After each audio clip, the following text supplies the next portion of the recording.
You see that, Brian? It ends now. It slowly goes down and ends. It doesn't cut off anymore. That's nice. It fades out. That's cool. I was just thinking though that first song needs like a double bass drum in there, just like I know that first rap song. Well, it needs a double bass. I feel like it needs a little more punch to it. You know what I mean? I think I'm gonna redo all my intros for like Motorhead, dude. Just I would love that. Or Hangar 18. Here you go, man. Let's go. Just one. Have it be It's Raining Men. Come on. Welcome to Monday Madness. We are back with your premiere rumors, news, movie talk, and we don't care about the box office here. I don't care about your goddamn scoops. Don't give a shit about your Rotten Tomatoes. Really don't, actually. All I gotta say, you come at my friend, you're coming at me. Me and my friends can joke around and troll each other, but you're not going to disrespect my boy. So, with that said, Brian, Master of None, is here. Hello. Chris, the Gen X Jedi is here. Oh, don't make me get you demonetized in the first 30 seconds, because I'll do it. First 30. He's one of my biggest fans. I love it. She's my kryptonite. She's my kryptonite. That voice. So, and we have the lovely queen of the kingdom, Mama Bear.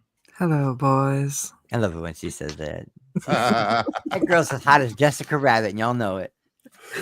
I actually spent a long time practicing her voice. Yeah, get on here because we're not talking about Andor until like an hour from now anyway. So get on here. We ain't gonna spoil it anyways. Yeah, we're not spoiling it. Spoil away. I don't watch it. Well, I'm just saying he's gonna keep his expectations very low, and I'm like, well, that means you'll be pleasantly surprised then. Yes, that is a very DL thing. Yeah, no, I watched. Low. No, I do mod for the spoiler things as well, and they generally have actually positive things to say about Andor. It's the only show that they do. Yeah. Yes. Like even the kiss, they were just like it was in passing. I just remember a time where it was different when you know. I always thought it was kind of a cool thing to see. You know what I mean? Yeah. I don't know. It used to be the cool thing to love everything. Now it's cool to hate on everything before you see it. Before you even get a trailer, people are hating on stuff nowadays. And then they'll hate on you. Promotes it. Yes, they'll hate on you for not. They'll hate on you for having a different opinion. Yes, liking it or not liking it, whether you thought like your I don't know how you can tell how good a writing in a movie is from a trailer, but stuff like that. You know what I mean? That's like I was on panel with some friends, and we were talking about the sequels, and I said I thoroughly enjoyed the sequels. You would think I committed heresy, that I was kicking babies and puppies every morning I woke up. I was the only person that defended you on that stream. I was there. I know you've not that stream. I not only that, but there was a. Oh, okay. There's a stream after that. Because I'm the bridge, dude. I can actually talk people into liking The Last Jedi. So everybody. I love everything Disney's done. Everything except for The Last Jedi. I love. It's okay. I haven't gotten to you yet, Chris. But I will. I think it's the funniest thing when Max came over. And I can still find beautiful moments in it. When Max That's the thing, dude. They outweigh the bad, in my opinion. When Max stayed, and I made him watch The Rise of Skywalker. Oh Lord! And I was pointing out how good this movie is, and he literally came over to me off the couch and started hitting me because I was enjoying Skywalker. Wait a minute. And I was about to drag his ass. Yes. Wow. I was going to drag his ass. This is juicy. But then I realized he's probably never had a fight in his life, but I didn't want to break his. I was going to say Bruce could probably handle himself pretty good, considering his, his old profession there. I have a lot of viewers that want me to choke them out. That's a secret, motherfucker. You ain't supposed to be telling people that shit. Right? The hell's the matter with you? God dang it. You saved that for the after party. I know. Kingdom After Dark. There you go. But I do want to do this. I stole content, guys. I stole content. DL, hang on. I'll send it to you, buddy. Chill. It's in this. I don't know. I'm kind of enjoying watching them. So you did? I stole a clip from Perp, little movie Perp, but I added my own little touch to it. So this is just to piss off everyone that hate the sequel trilogy. Who are you? I'm Ray. Ray who? Ray Skywalker. What the fuck? You like that little fade in effect? Look, people are so mad. Ray Skywalker. What the fuck is that? Did Brian freeze? That's a long time ago. No, I'm looking at my other monitor. Huh? Oh no. The only movie I did not like was that one. Other than that, they were all masterpieces in their own say right. Hi to the chat. Dan's Comic Corner. Good evening, everyone. He was the first time attendee of my other comic show. Hey, for coming on. Daryl. Oops, I almost blocked Daryl by mistake. Daryl Taylor. I've done that before, and then you got to go digging into your unblock him. It sucks, dude. And then explain because the guy thinks you're an asshole for blocking him. You can block in one click, but you got to go through like a maze of ninja fights and shit. Just to get it's I don't even get it. Why? I once accidentally timed out somebody as I was giving them a wrench. The guys never let me live it down. It happens. We got Jim C collects. What's up, buddy? Daryl, Jim.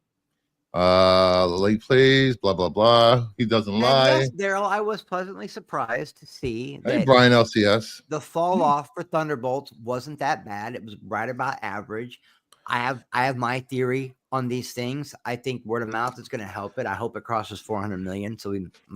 But here's my theory, Bruce. You ready? What's your theory? My theory is that Captain America did this.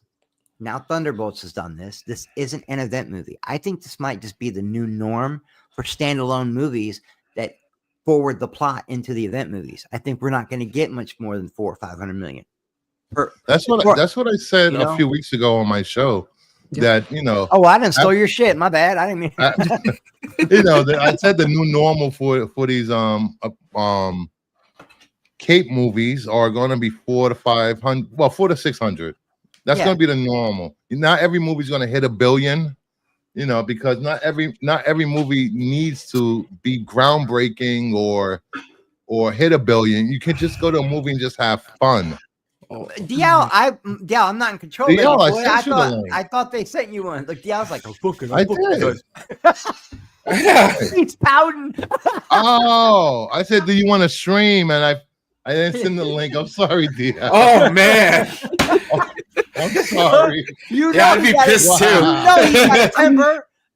I mean, I can send it. Wake that beast. I sent it to him. That was my mistake. That's funny. That's the first time I've ever seen DL ever pout about anything. in all the years I've known. The honest fact is, I'm not sure if I follow DL on Instagram, but I follow his fiance. Yeah, I was gonna say I don't have him on Twitter, man. I want to play. I have this for Dom, but I want to play it for myself because I had a boomer moment. Okay, boomer. I just watched all of DL's his retro stuff about his reviews of the Star Wars stuff because Revenge came out. I love DL's takes. I don't agree with them, many of them, but that's fine. You don't got to but I always love your videos, man. I did a review with DL. We did a Dark Knight Rises together, didn't we? Yeah, yes, we did. You were on the and you were on the X-Men '97 review. DL needs to do more live shows during the week if he can. I'm trying my hardest. Like I work so much during the week. I am planning to do Revenge of the Sith 20th anniversary stream next Monday. Because so people don't realize that the movie actually came out May 19th, 2005. So I'm actually going to do the proper anniversary show. Did you go see it? Yeah, did you go see it? I didn't have a chance to see it, but I went and saw it twice. I remember. I I already so remember much seeing fun. it in the theater, like back in 2005, and I've seen the movie so many times. So I'm like, I mean, it's okay. Yeah, it's just fun to get all your friends together and waste $150 to go to the movie theater. And I did too, Bruce. I'm not kidding. Bag of popcorn, 2 large sodas, $33 on my life. On my life, I looked at that dude and his. Oh my god, yeah, $33. I just went to that theater. A bag of popcorn and soda was like $16. I added another soda, and that was the bundle deal. 2 sodas of popcorn. Oh no, it's a junior mint. My question is, do you live in like one of those Potemkin cities where everything's cheaper than everything around you, Bruce? No, because my city/town, whatever we want to call it, gas is more expensive here than it is in the bigger cities. Oh. Where I'm at here in the Midwest in Missouri, guys, the little town I'm in, the grocery stores and the gas stations hike everything up really high, but the cost of living is super low. Your electric is low, your rent is low, buying a house is cheap, buying cars is cheap. But if you want a loaf of bread and some eggs, take out a fucking mortgage. For real. It's insane. Yeah, make it make sense. Make it make sense. I would say that property tax here is more expensive than the surrounding smaller towns. You live in New York. You're in. Aren't you like by Temple or? I'm like 3 hours. I'm like literally 3 hours from the Canadian border.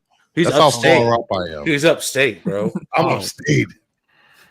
You know, I'm where people have tans on their necks and shoulders. Well, you know what they say. You can take the man out of Brooklyn, but you can't take the Brooklyn out of the man, right? Yeah, I went to the local Cliffs. I don't know if you guys know what Cliffs is. It's like a gas station / food place. And car pulls up next to me. And he's missing his hood and the whole front end. I'm like, nice. How the hell is he driving? I love that. Brian, I love that. Those are our kind of people, Brian. Damn right. Those are my people, man. Those are our people, bro. I sold that dude parts earlier in the day. Yep. That hood and fenders are on the way, brother. Bruce, you ain't never had a big TV on the bottom that only had the sound and a little TV on the top of the big TV that had the picture. It was always the console TV from back in the day. Yep. No. I mean, I'm from Detroit. But the turntable still works, so we never got rid of it, bro. Yep. Those are our people. Did you see this? You see, I don't know if you guys know what Whatnot is. Oh, what? It's like live auctions and stuff. Oh, yeah, so you showed me those with the comics and stuff. Not the comics. Oh, yeah, I did show that. But I got something from a guy that had no idea about comics and toys, and he was selling stuff. And I got this for $10, Chris. Wow! Holy shit! $10. Wow! You got lucky. That's you guys don't understand. That's just the regular first edition GI Joe infantry trooper. They started making the names for them later on. That's just a regular dude. Get it appraised. Is it? Wait, what year is it? It's from 1982. Okay, yeah. It is the straight arm and it's not the swivel arm. Well, the only problem is the hook's broken. Yeah, it's still worth about $500 to $600. Wow. That's not bad. And that poor guy doesn't know. No, he didn't. That's not my problem. Okay, gangster. My bad. He's like, yeah, don't worry about it. I'm just saying because you at the drugstore. But not the drugstore. You're at the supermarket, and they don't charge you for half of the stuff that you put in your bags. Are you gonna go back and like, ma'am? Excuse me, sir. No, walking. I always like the episodes of like on Stars where they'll go in and think they'll want 10 grand for something and find out it's worth like 100 grand, and Rick will give them a little extra. I just like that, but it's cool. You're in a dangerous game. Not you're toy collecting now, buddy. You're in it. I'm not toy collecting. That's as soon as I can sell that, I'm gonna sell it and buy comics. I like that answer. I mean, you make me sick for selling it, but I like that answer. All right, let's get this show going. People have been waiting patiently. We're already late. Lucifer is late? What's going on by like 30 here? seconds, man, because I was rambling, but whatever. I was ranting in the back too. Okay, don't worry about it. Don't feel bad. Okay. Yes. Here's Get the fuck out of here. They'll forgive you for being a couple minutes late. Hell, we had like 5 people watching.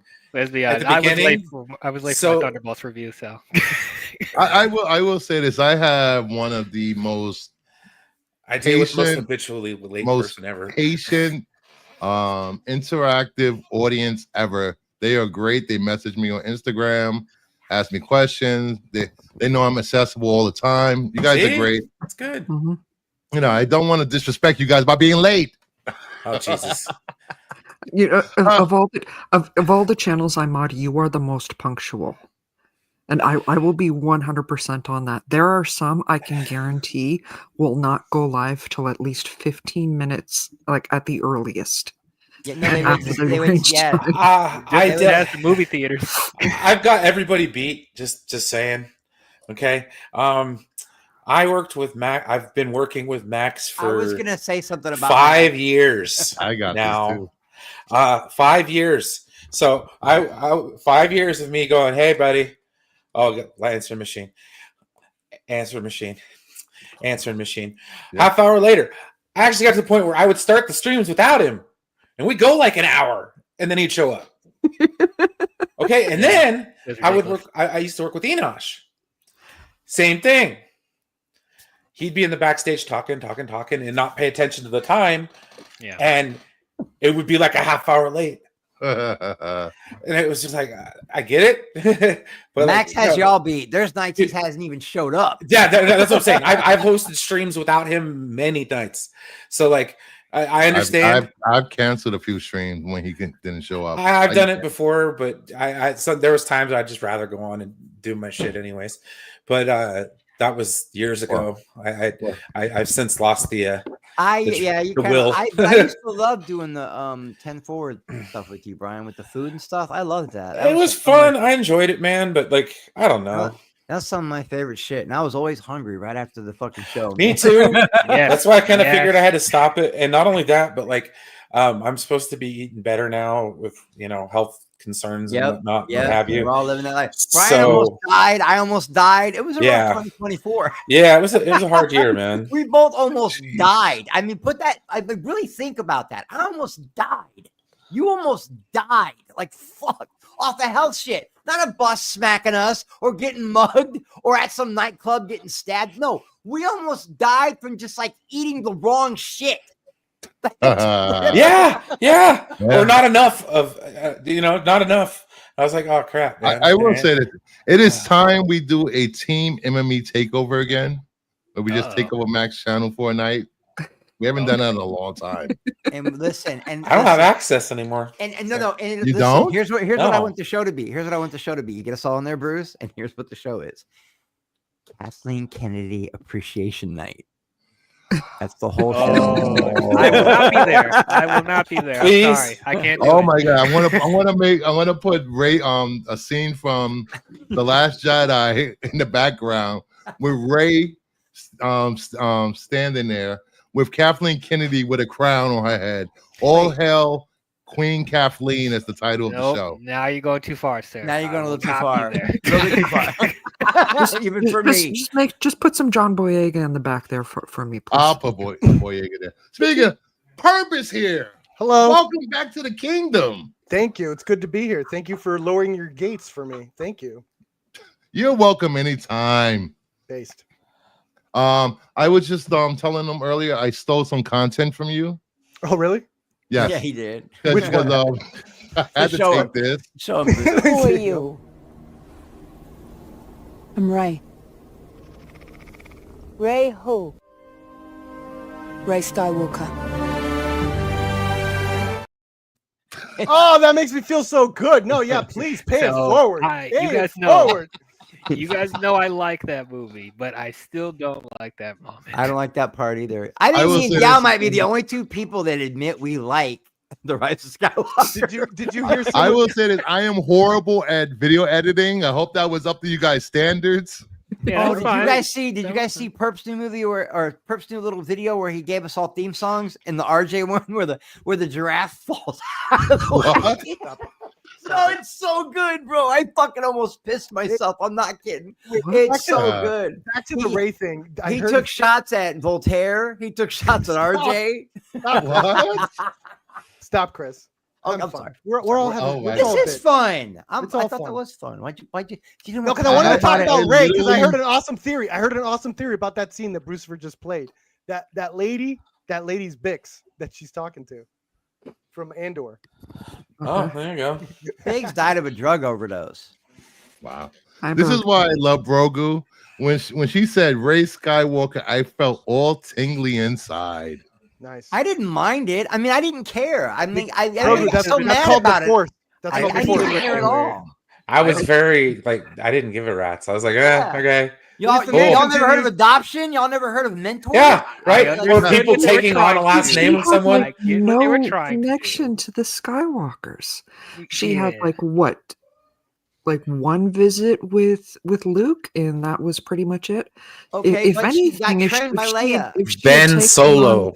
Yes, if she had taken on the Solo name, or better yet, why don't you just own up to the Palpatine name? That would be the most base track thing ever. Right. I would have loved for her to be a Kenobi, but all I'm saying is, look, she didn't have a family. She didn't have a family of her own. I like that too. She was trained by Leia and Luke, and she's a Jedi now, and those are the only Jedi she ever met in her life. So why wouldn't she take that name? I'm okay with it. I mean, I have to do mental gymnastics to accept it, but I accept it. And not only that, but if sorry, just 1 second.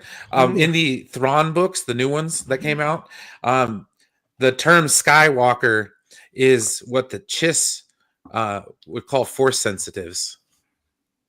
That's cool. I wonder if they got that from the Book of Wills, because I think I read that in the Book of Wills too. Yeah, because if you're gonna move forward and past the Skywalker stuff, he's definitely gonna be a legend. And I want more creativity than just like I've heard that name, and I'm like what Brian just said is a good example of that. Of like, oh shit, that's how. And that's a cool way to implement it. Degrassi, you're half right. Okay, you're half. Well, no, I'm gonna give you.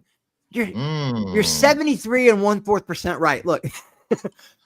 Because I know that too. It's not exactly canon, but it's kind of canon. And if Anakin was created by Palpatine, and then Anakin had babies, you know Abrams also said that Benedict Cumberbatch wasn't Khan, but we saw how that turned out. Watch, everyone was created by Palpatine. Thanks for bringing that up, DL. I almost got over that. Yeah, I can't trust JJ when he says anything anymore. I can't. All right, let's get into some slides because I want to get to this Andor talk. Yes, sir, we're gonna do like six stories because I don't want to keep everyone waiting because Perp gets very impatient. I'm fine. I'm chilling today. Thank you. Let's go. When I'm just saying, man, in the background there's a raptor headbanging to a metal song. It's so good. You guys got to watch it. I laughed so hard.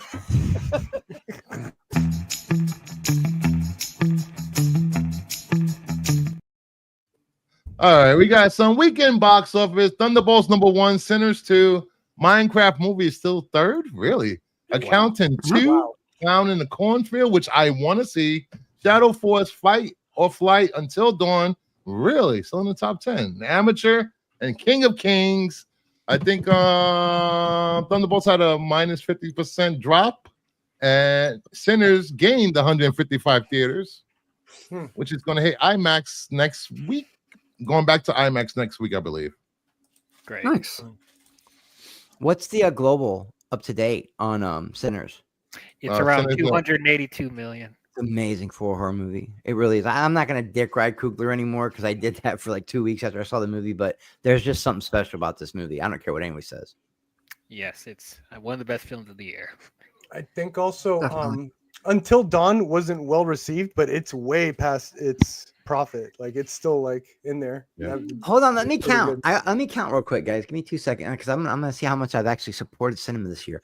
1, 2, 3, 4, 5. I've seen 6 movies on that list in theaters. Really? Damn, bro. Yeah.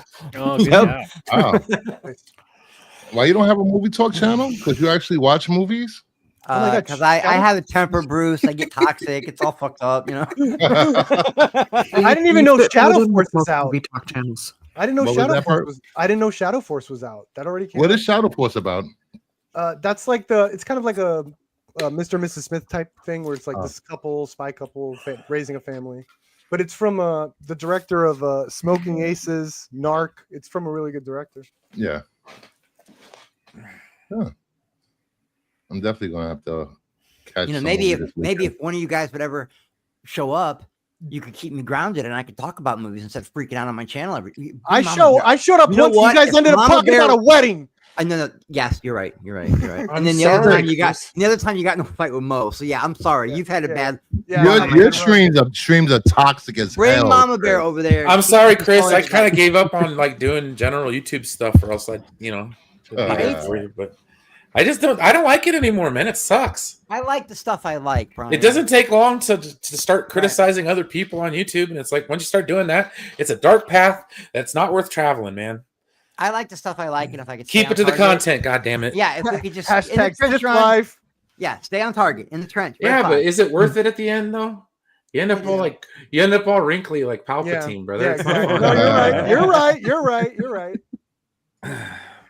All right. Comes on their deathbed. Next saying, up, we have arguing with people on the internet. Right? Damn it! All right, we have 3 rumors coming up. 3 scoops. 3 rumors. Most of these are not true. So, can we guess? The warning there. Can we guess which one's not true? Yes. All right, I'm not going to say anything. Yeah, guess which is the Marvel Studios have fully had talks. Christopher, are you kidding me right now? Right here. Are you kidding me right now? Ryan Coogler to direct the X-Men film. What did I say? What did I say earlier? Rumors. Okay, we report rumors. We report rumors, not I already facts. noticed the lie because they said they wanted the director of Thunderbolts to do X-Men. Yeah, they're instigating That's what they're doing. I am not. I love my own business. I'm gonna spread a rumor that they're trying to get Brett Ratner back. Watch. What next? You're gonna say Ryan Coogler's doing Blade now? Right. Hey, I didn't say it. Dial did. His next project does have an X in it, though. So yeah, X-Files. You're right. I'm gonna need Perf to make me a breaking news clip or something. Yeah. I'll tell you guys. I'll be right back, guys. I just got a scoop from a reliable source that Bryan Singer is returning to do the X-Men. We're done. We're done. We're done. Parties. It's over. The pool party. Are you sure? Because I don't think they're going to allow him back in the United States, bro. I don't know. Was it a pool party or was it a? I don't know. Weinstein is producing it. I think he's in hiding, bro. Does anybody here follow Robert Meyer Burnett? You can ask Robert Meyer Burnett if he's still working on the Bryan Singer redemption documentary. Oh, really? Okay. On better notes, I love the idea. I love the idea of this. But the big question is, which X-Men character is Michael B. Jordan going to play? Ashley, get off my chat.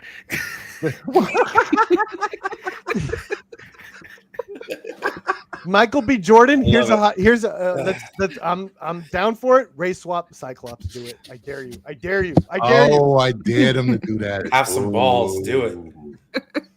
Ooh. Do it. You know Channing Tatum's going to be Gambit. Like that's. What about James Marsden? Well, honestly, dude, that's if they. Like, I don't know. For me, I think they should just stick with. That is the thing. If they're looking at casting a bunch of young people to play a class of young mutants, they need teachers. Yeah, true. Yeah. Halle Berry as Jean Grey. Anyone? I'm sorry. What No. did you just say? She already played Storm. I don't know. She's never The ink allowed might to be be near wet. the X-Men again. How dare you The ink disrespect? might be wet on that one, Bruce. The ink might be real fresh and wet on that one. I heard there is a rumor of a Jubilee like casting. There's like a couple. Oh yeah, I saw that. I forgot her name. I'm just saying. They're bringing my girl Jubilee. Whoever they cast for Storm better have a decent African accent. Ashley, I love you. I love you too, Ashley. Oh gosh. Was there accent on or off in the third one? I forgot. Yes, and I haven't changed the show to mature. There's a lot of bitter movie pills madness. to swallow. And one of them is that the MCU X-Men have been cast. The MCU X-Men were cast 26 years. That's what I'm saying. Like, just bring back the oldie but goodies. Please I mean, stop. are you honestly gonna like keep? Well, no, because how many movies? How many more movies do you How many movies do you think they're gonna make? Like, honestly, going forward, X-Men movies. I highly doubt it, man. Depends on how good they are. Dude, the X-Men is so big and vast. They can make 3 phases, at least 3 phases out of the X-Men. Dude, we're already on 30 movies, man. Yeah. Like, no. And you're trying to bring the original cast back? Are you out of your mind? Like, just to bring the original cast back. Just to put the original cast back. They did. They got cast for They got cast for Avengers Doomsday. Yeah, I don't know, Raw, and then it's over. Wants to run from but this. that's what I'm saying. What if that's it? What they need to do is stop making movies for a while. After Doomsday, well, Doomsday that'll won't. definitely build hype if Doomsday is the one that's taking them out, right? For Robert, that's what they want to do. But that's what I'm saying. They need finality here, okay? Yeah. Like, dude, like I said, we're going on 30 freaking movies, man, and a handful of TV shows. It's too much. I kind of agree with Brian. 2028's 20 years, man. It can't last forever. The reason it can't. Hold on. I will say this. I might agree with Degrassi with this one. Them having an older team of X-Men for the teachers and just having younger X-Men, because I don't know if everyone wants to see a class of teenage X-Men at this point. Well, dude, they've tried to do it again. They did it with the First Class cast. That was successful, though. I mean, it was to a point, but I think so. I mean, it kind of petered off there, especially when they got to the franchise. Dark Phoenix, Apocalypse. Well, especially when they started casting the young X-Men. Once they started casting the young X-Men, it was like before in Days of Future Past, there wasn't really any X-Men in that movie. There was, but there wasn't. You know what I mean? The thing that really tips the hat for me is the fact that they're bringing Patrick Stewart to die again. Like, because it's like because it's very clear. It's very clear. They're gonna. I think so, because I think they want him to die with everyone else. You don't think that James McAvoy and Michael Fassbender are coming in during Secret Wars? Yeah. Oh, of course they are. Oh, yeah. Yeah. Like that's absolutely. Yeah, but see, I think they want to build hype. They want to build hype for Doom. I think it would be actually build a lot of hype if he's the one taking out the Cyclops, like James Marsden, all those guys, right? If he's the one who steps off that rocket ship at the end of Thunderbolts. Where's my phone? Wow. Is your girl still your phone? And I think everybody just assumes that. I think everybody just assumes the Fantastic Four are the ones walking off of that ship. I don't. I have my own theories. I mean, you know why people have that theory? Because when it was flying into the, our universe, and then when it turned and had that big fucking Fantastic Four symbol on it, that's probably why people think it's going to be the Fantastic Four. Wow. No, I get that. Fuck them. If they swerve us, fuck them. For real. They're going to do it. They're going to do it. The whole movie's a swerve. They're not trying to. Let me use a wrestling metaphor to describe the MCU at this current moment. Okay, it's 1999 WCW. Okay, they were still doing all right. They had some pay-per-views and stuff, but once they got that cow prod out and Shock Goldberg took his title, that was it. Thunderbolts is the natural growth. Okay, so all they had left, Chris, was the swerve. Vince Russo. No, I think what there's, if so much source material out there. Knows. I think there's so much source material out there that they can literally make comic book movies for the next 50 years. Yes. Yeah, but will anybody watch them? People will still pay to watch them. Purple asking for background. I don't know about us, but you got to remember, we're not the only generation. Isn't it a little gatekeeping to say, no, we don't want no more of this? What if there's some young kid right now that loves that shit? You can't wait for that. I think the results speak alone. But there is no way. I'm just speaking the reality, that like genres come and go, and then they come back. I've been trying to say that. Thank you, Degrassi. Thank you. And I think we're reaching like the cultural endpoint of this being the movies that everyone goes to see all the time. Yeah. It's going to be TV, which is fine. If it's saturated all the time, I get it. But on my point, all I'm trying to say is Star Trek's been around since the 60s. Star Wars has been around for 50 years. But they fell out of favor. They fell out of favor. Star Trek did not always have the cultural zeitgeist. As a matter of fact, when Star Trek was running on television, it didn't have the cultural. It didn't like. I mean, people didn't the Lone Ranger like it. The more popular. Yeah, people didn't like Star Trek until after its run. Character on TV and the radio and. But Buffy was more popular than Star Trek. But you want to know what the perfect example is Star Wars. Okay, Star Wars came out in a time where, like, you'll even hear it on the documentary. That's why I'm going to quote the documentary. They were talking about how in the 70s, Hollywood was pumping out cheap, gritty movies. You know, like The French Connection and like those crime movies, which are great movies, and there's nothing bad to say about them. French Connection, Serpico, Super Cops. That's the direction they were going in. Okay, now you have Star Wars, and what happened after Star Wars? Now you had just Star Wars, but the next year you had Star Wars: The Motion Picture, or Star Trek: The Motion Picture, which brought Star Trek back into the limelight and gave that a whole nother set of legs. And not only that, but you had all those Star Wars clones, all those cheap knockoff Star Wars movies that came out, like Buckaroo Bonzo or whatever the hell, like Buckaroo Bonzo. I love that. Movies like that. But see, if it wasn't for that, but that genre came and went. I mean, it's not an argument. Go back a couple years earlier with Jaws. Yeah. Okay, but that's what I'm saying. Like westerns. Westerns. Dude. Yeah, Westerns got. But the thing. Okay, here's my take. My take is the thing is something needs to replace it, and the only thing I could see video game movies. Yeah, exactly, video game movies and animes. But the thing is, you're getting technically the same thing. Of course. So that I think it could still comic books movies are still going to be in there, and it's just they're going to be part of the fight, and it's up to the quality. But I think it's a genre to stay. Honestly, I think it's a genre to stay because it's the apex of what we've been working for in action filmmaking. Like, think about it. And not only that, over buildings. Like, not only that, but like, sorry to interrupt, but like, go ahead. Those movies, they're kind of a mash of genres. Exactly. Like I at one point in time, I was calling them genre mashups because like you can have a comic book movie, but it's really a buddy cop movie. Yeah. Or it's a pure action movie, or it's a family story, or you could do that with those movies, and that's what they've done, and that's why I think they've had the longevity they have.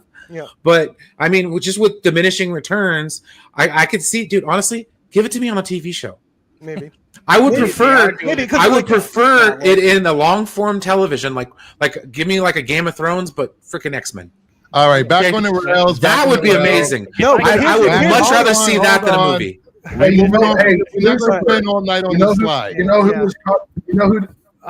the first person was the first director and writer that Marvel was gonna give the X-Men to? Doesn't matter. Sure, it does. Why? Who? Who do you think, Perp? I don't know. Who was the co-architect of the Marvel universe at that point? It's not a riddle. It's a question. Joss Whedon? Because no, it wasn't Joss Whedon. It was James Gunn. Oh, James Gunn was going from Guardians to the X-Men. Here's the thing. This is what I'm gonna say. I think X-Men. Why it's not gonna die? It's like X-Men's gonna be huge because all they really need to do is think about the youth of it. Like if they capture the youth aspect of X-Men and they capture everything on top of everything else that's been explored, I think they could totally have a gold mine. And that's what you're thinking. You're thinking like Game of Thrones. I'm thinking like if they capture something like Superbad, but with awesome Marvel action, where it's like it captures something about the youth too. Like that could be great. No, absolutely, and that's why I enjoy the James Gunn movies because they are fun. They're just fun movies. Okay. All right. Moving on from X-Men, Spider-Man: Brand New Day could be introducing a dark Spider-Man. All right. Female character that's Japanese inspired. Details for this character's outfit include a black kimono style vest that comes with a lot of tech wear, unconventional belt designs. Is that a Jedi? That's a Jedi. No, that's a Tatooine water farmer. That is literally I thought that they were Obi-Wan. swapping Mr. Negative. Like, why do all Jedi dress like moisture farmers in the desert? We're not celebrating that they're introducing a Jedi to Spider-Man. This is amazing. Yeah, this is amazing. That's what you nerds wanted. Onion today reported that I'm confused. Zendaya still doesn't know. The Onion reported today that he's still having difficulty telling Zendaya he's only 17. Hey. I'm so lost. I'm trying to pay attention to CJH is saying, and I'm so lost. CJH is probably going, share my screen. Share my screen. Do we believe share my screen or That's not? on my channel. Do we believe this or not? Sure. No. I don't know. Like this. Yes, and no. that's a lot. Like you're gonna have this, and you're gonna have Mr. Negative, and you're gonna have Doctor Doom, and this movie's gonna be happening alongside Doomsday, like a tie-in issue of a major crossover comic event. I don't know. It's more Asian than Karate Kid. Let's go. Yes. Somebody give Ralph Macchio. Everybody just assuming. And everybody's just assuming because the director's Asian that everybody else in the movie but Tom Holland is going to be Asian. I think so. That's hilarious. I'm so confused. This is stupid. Moving on. Yeah. The final rumor scoop. Is it another Marvel thing? Of course, it's another Marvel thing. Okay. Nev Campbell has reportedly been cast as Polaris in MCU. What? Polaris is Magneto's daughter in the comics. I will let you guys talk amongst yourself for a minute. So hold on a second. Hold on. 1 second. Polaris. Why are we casting Polaris before we have Magneto? Can somebody answer me that? Because it's Ian McKellen. Other daughter. We have Magneto. Dude. It's Michael Fassbender and Ian McKellen, dude. They are not continuing the Ian McKellen is in Doomsday. He's going to be in Avengers Doomsday. Like, his chair was there, man. Yeah, Ian McKellen is in Doomsday. We know this. That does not mean he's going to be the main Magneto for the rest of the MCU after that. Yeah, it's going to be Michael Fassbender. It probably means that Michael Fassbender will be. Oh my freaking God, man. Y'all need to learn to let stuff go, man. And that's not that I don't want to let stuff go. I'm just saying, at this point in the game, understand that I don't give a shit. I'm just giving you the reality. Yeah. I don't care. Fucking, that's what I'm saying. Pauly Shore can be Magneto for all I fucking care. Hey, buddy, Pauly Shore. Yeah, cast my ass for it. I don't give a shit. Brian's ass is Magneto. Yes, thank you. I would love it. You better get that thing waxed, Brian, before they shoot your ass. A close up. You don't want to see close ups, man.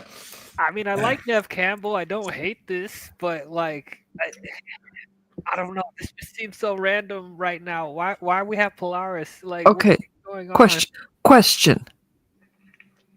Question for all of you lovely comic boys.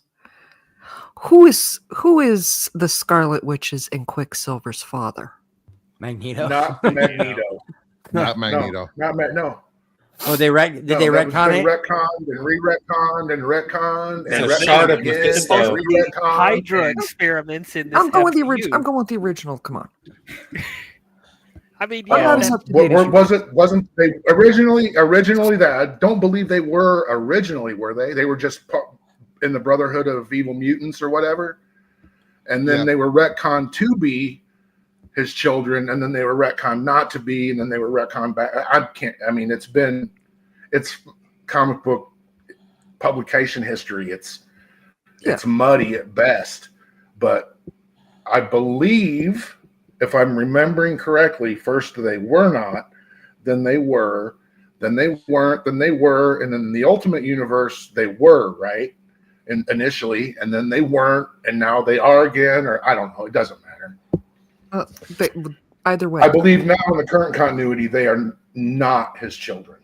Yeah, and I think 2015 or 2016, they're actually Maximoffs. I don't know if they adopted parents or they made Django and Maria. That was the mother's name, Maria. Their parents or something. It's definitely not Magneto. Jamie Foxx is the father. It's Marvel Django is as convoluted as anything could be. Django Maximoff. You are really going out of left field with some of these Magneto, castings. Come on, man. All right, let's get into some real. I think Marvel's. I think Feige's thing is with this is if it ain't broke, don't fix it. He was there. He helped put that movie together, and just introducing them over in the Marvels. We had Kelsey Grammer. We had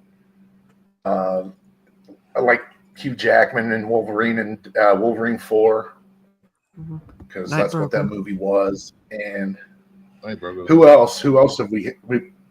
So, I mean, it's inevitable. It's more inevitable than Thanos. All right, and we have some good news for all you moviegoers out there. AMC will slash prices on Wednesdays by 50% starting in July. The goal is to get more people in theaters between the weekends. That's actually that's actually really cool. Actually, I like that. Good. Tuesdays are better. Yeah. Yeah, you guys don't have a theater anywhere near you that has Bargain Tuesdays? No. Yeah, ours is. No, ours. I don't. Where I'm at. I do. Where I'm at it. Yeah. No, I don't go to Tuesdays. AMC. Tuesdays, I guess AMC is trying to be different. I don't think it's going to help. They need to move it to Tuesday. No. They'll probably do better. I don't think I have an AMC within like 600 miles of me. Wow. I don't. Yeah, I just choose not to go to AMC because the seats. You're suck lucky, Brian. Where I'm at. Hey, Gene is here. I think we got like a Century. We got and a B&B Regal. and we've got B&B and AMC, and then if I go to St. Louis, we got Regal and Cinemark. I think We got Regal, we got Imagine, we got MJR. Oh wait, never mind. I guess we do have an AMC theater in Reno now. Yeah. Oh, nice. Go figure. AMC was great basically news. General Cinema, if you remember General Cinema. This is great news for parents that have kids in the summer. They could take their kids to the movies every week up the summer, and just pop them in a movie theater. be back in 2 hours, kids. Pretty much. Yeah. No, I Don't take lose that your back. kids. But don't lose your kids. The closest I one's in can't look Vegas. at this. I can't look at this Nicole Kidman picture and take her seriously anymore. I saw her getting spanked 2 nights ago. I'm like, I can't. Well, I can't get it out of my head, and it's not a good movie. I'm sorry. It was great movie. It's fucking The dumb. West Side Rancho It's Drive-In. literally Yeah. it's 50 Shades of Grey 2.0, but with like I heard she I was don't good know. in that. Now every time I see Well, Nicole Baby Kidman, Girl? I'm just thinking, Okay. wow. All right. Okay. Then we have Bonsoir. No comment. I can't comment on Nicole Kidman. all right. The first look at the Avengers Doomsday will be revealed in July on San Diego Comic-Con. It can be an exclusive teaser trailer or screenshots from the movie. What do you think? Yes, no, maybe? It can be concept art or it can be storyboards. It can be anything. This is completely It can be arbitrary. So, See what I'm? Wow. So Yeah. most likely you guys are means- just a They're fucking probably going to racist. announce. They're probably going to show us. There's so like, that most one likely time- means we won't get that. stuff Anyway, until here's my like hot a month take, after though. that. I'm sorry, What's yeah. your What hot take? you said again? I was talking. I was saying like, so that probably means they're not going to release all that until like a couple months after Comic-Con, because that's what Marvel does. They don't like to reveal that stuff the weekend of Comic-Con when they're showing it there. So I don't know. I doubt. My hot take is that Comic-Con has been declining, and I think this one will be just as bad as the past few. I don't think packing they'll up have San enough Diego. footage ready for Comic-Con. Aren't they They just Sure started they filming. will. Sure they will. It Oh, you doesn't think they matter. will? The movie was in previs. Like it's literally one movie has been transposed into another. How long were they working on Kang? How up to that point? All of the What do you previs. Yeah. If you have good editors, you can But pull it off. Doomsday, You gotta have good Doomsday is editors. just Doomsday is just the Kang dynasty. They just swapped out Kang with Doom. So instead I of a don't know council if of Kangs, that's simple. we're getting I a don't know. Parliament of Doom. I would like He's to not a throw. Tony Stark variant. He's Victor Von name Doom. in the hat. And there's going I to would be like more than him. There's going to be a If they Parliament need of Doom. editors, if they need editors, I would like to throw a name in the hat. I think Little Movie Perp is a great editor. No. He could be editing for Marvel right Talk now. to the editors of Gonna Endgame and edit Infinity a horror War. film. I don't think Kurt wants to edit cape shit. There'd be a giraffe in there somewhere. Nobody wants that job. All right, moving on from this crappy news. Nobody wants that job. Read the interviews with Charlie Cox says that he didn't like Daredevil Born Again's bank robbery episode. I wasn't into it. I didn't like it. It was my least favorite of the episodes. I feel his pain because that episode I did not like. Wow. Well, you know what I gotta say? Fuck you and fuck Charlie Cox. That was one of my favorite episodes, man, because he didn't get all fucking draped out in comic gear. He was just like a regular dude trying to save the day. That had no place in that series. I felt like I was watching a Dick Wolf show. Am I the only one who felt like they were watching okay, a I'll give you that. Show? I'll give you that, Degrassi. It did feel like a Dick Wolf show. I'll give you that. It did feel like an episode of like Magnum PI or something. Yeah, I'll give you that. That's cool. Yeah, like special that's what I liked CSI, about it. Criminal intent. Yeah, it was the naked gun trailer. My question is, if you're going to do Criminal Intent, how are you going to get away with Vincent D'Onofrio's character? Hey, we're gonna have a Fuck crossover, you, Brian, for getting stuck in my head now. We're gonna have a crossover. We're gonna use the VistaVision cameras from Back to the Future 2 that they shot the 3 Michael J. Foxes with, and then they're gonna do that. The VistaWide camera. I really enjoyed that episode. I like it. It was just Charlie. It is the weakest of all of them. It's just Matt Murdock being Matt Murdock. That's what I just think they wasted a character using Kamala's father. They could have introduced so many other Daredevil specific characters. They put Kamala's father in there. That's awesome. Yeah, he was the guy. That's cool. He was the guy that said, no, you that's can't why. have a That's why they did it. That's why they did it. You see how Bruce. I don't know why they did it. You see how Brian because people like me would like it. Yeah, I liked it. I thought it was cool. Kamala's family was like the highlight of the Marvels. I'm just saying. Don't get me on my Daredevil rant because it'll come. I don't want to talk about characters. I'm you're gonna piss me off. Why'd you go Foggy? Oh, I mean, you take one of my favorite. You take one of my favorite villains. You amp him up and then you fucking kill him off in like 1-2 episodes. Who's your favorite villain? Muse is one of my favorite villains because he's an artist and a serial killer. How can you not love Muse? And they just threw him away. He was they cool. pumped him up and threw him away. How did he know how to fight? That's what bothered me. I guess everyone in the comic version of him, Matt can never tell where he is because he gives off this like amplified projection of himself. And he's the one, by the way, he's the one villain Daredevil has never beaten was Muse. And all of a sudden he's dead in 2 episodes. Go fuck yourself, Feige. Marvel does not know how to handle villains. I'm sorry. They don't. It feels like they do, but it's like they don't, because like we've seen really good villains in the MCU. It just feels like they're lazy a lot of the times, and they're like, I don't get it. And yeah, who did they kill Muse off to bring back that we've seen a million times? Who did they kill off to bring back? Bullseye. I'm fucking sick of Bullseye. Save him for season 2 or something. Dude, they're trying to make Bullseye the Green Goblin. Straight up, they're just cramming that dude down our throats every day, bro. Are there any more good Daredevil arches for them to use? They've used all the good ones, right? No, they are. Like I said before, Daredevil was a C-level character with a horrible rogues gallery. There have been 3 or 4 epic runs in the character's 60-70 year history. Mm-hmm. Anything involving Elektra, freaking movies and Bullseye, and the Hand. Miller guys, I try to look at it through. I try to look at Bobby Chase. I try to look at it through the lens of normies and comic book guys. Because some people are never going to read the comic book; they'll love the show. And the show is what brings a lot of people to the comics. And I think that when you mess something up like that, yeah, you're right. They're destroying, but there's a couple good arcs out there left, I think. Yeah, I guess. You know? Oh, yeah. I love the character. Don't get me wrong.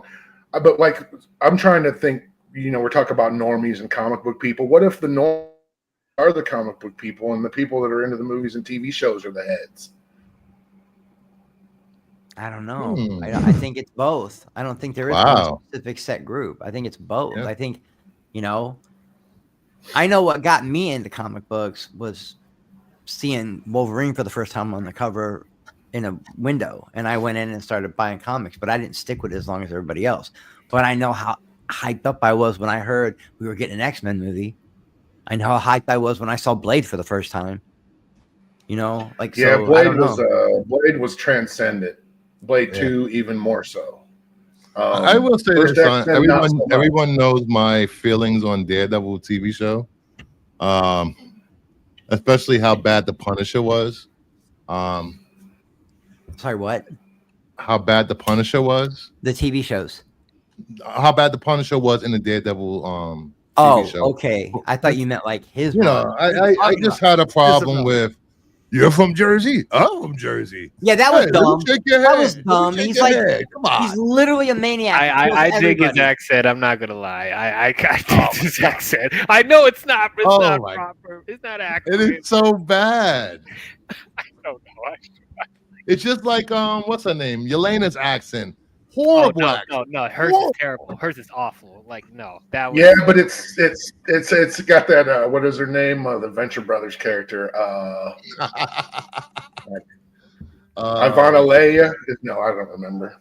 But anyway, it's still sexy though. That's the thing, is that she could talk like that all the time and be like, okay. And she steals every scene she's in. That actress. Yeah, but Dave Roberts is like, dude, just stop. Just have somebody dub your lines later, dude. That argument in the limo, I could just give me that the whole movie.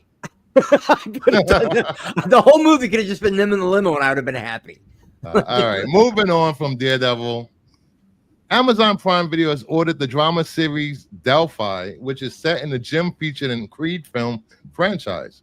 Exact plot details are under wraps, but the show is said to follow young boxers who train at the gym. What have I been telling you? Degrassi, what was that popular show on Showtime with Frank Grillo about the UFC fighting? What was that show called? It lasted a few seasons and people loved it. Frank Grillo was great in it, and it tied into Warrior. I don't remember. What was that show called? I don't remember, but no. So like since 3 or 4 seasons of that, stuff, man. Yeah, no, I know what show you're talking about, but I can't remember. Was it on FX or was it on Showtime? It was a Showtime show, yeah. Yeah, I don't remember. So. The Creed stuff aside, Sylvester Stallone and the Winklers, Irvin Winkler and his company, have settled their rights and ownership disputes over Rocky Balboa and the Rocky movies and the character. And they've come to an agreement, and this is the beginning of an entire Rocky verse. There's going to be there's going to be this show about the gym. Yep, contact show about the gym. Boxing shows always do good. You guys remember Resurrection Boulevard? Tons of Emmys. You know, it's just boxing shows do good, man. The anime about Creed's daughter. There's a young Rocky series. There's going to be more Stallone Rocky. And then there's also, did I say the reality series, the reality competition series? Aren't they still trying to do a Drago spinoff? Yeah, there is. There's a Drago movie.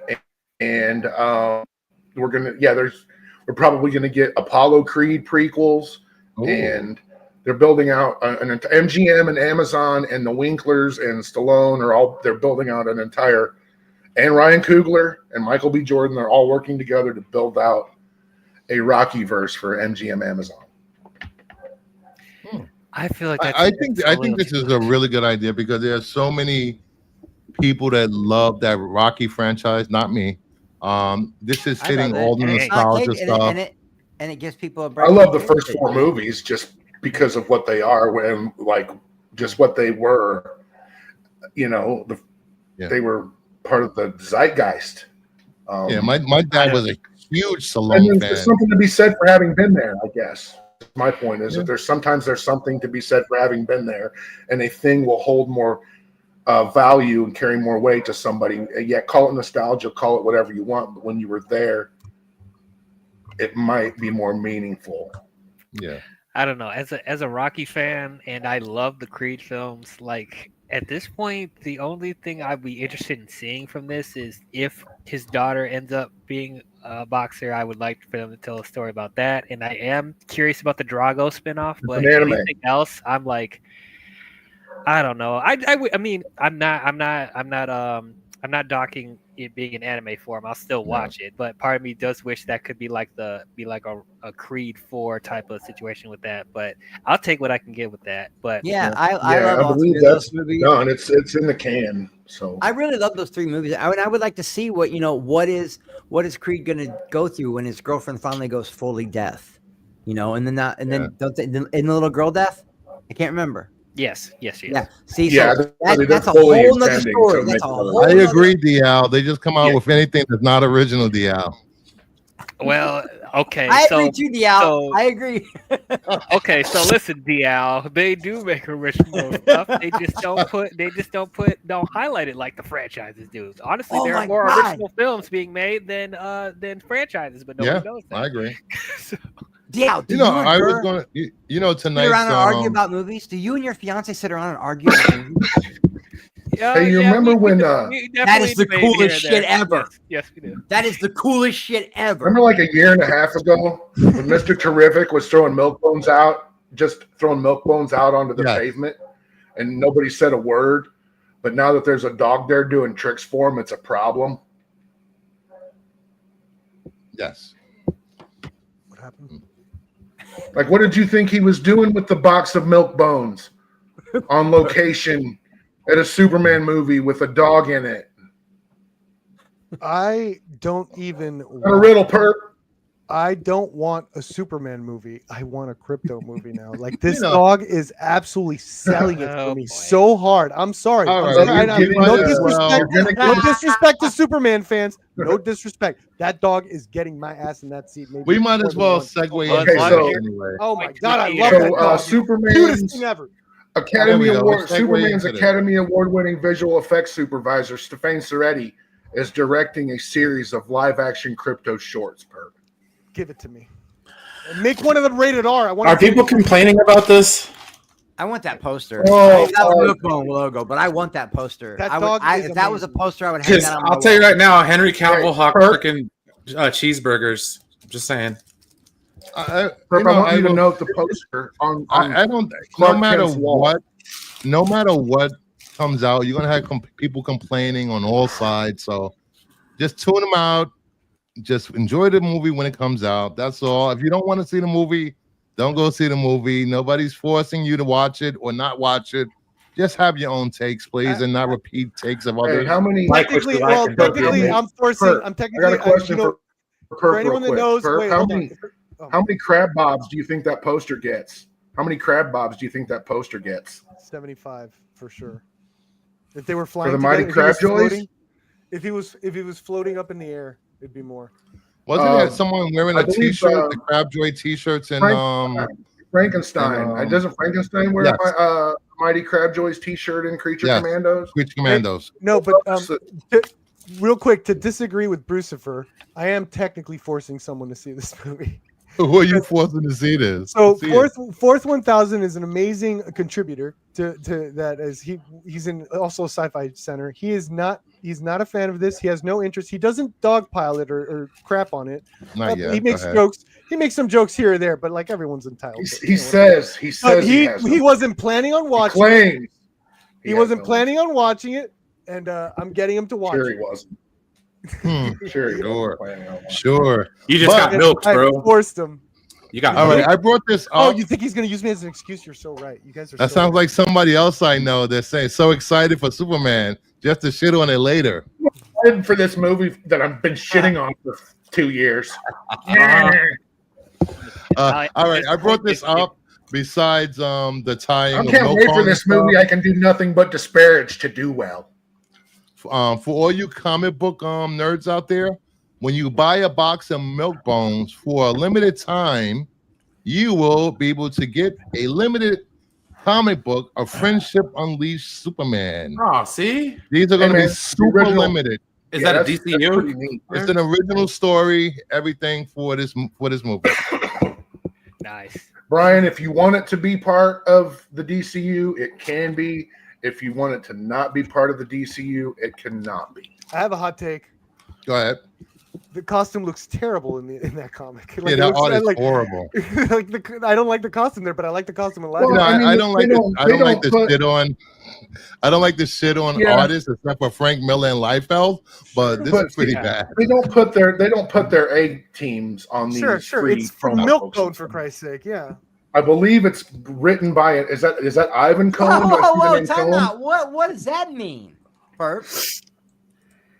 That I'm assuming if you get a free copy of a thing with a Milkbone there, you sound very anti-Milkbone right now. Dude, I just said I was nobody. Are you a Milkbone hater? You asshole! I was just glazing over this dog. Don't you dare. Okay. Just check it. This isn't the first time a movie's had a Milkbone crossover, a Milkbone promotion. You know, I was glazing this dog. It happens all the time.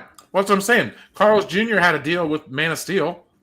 I remember back in the day, Hardy's had to deal with X-Men. You got the 4 figures. Hey, do you remember when Superman threw? When Superman was it Zod threw a Coca-Cola sign in 1981?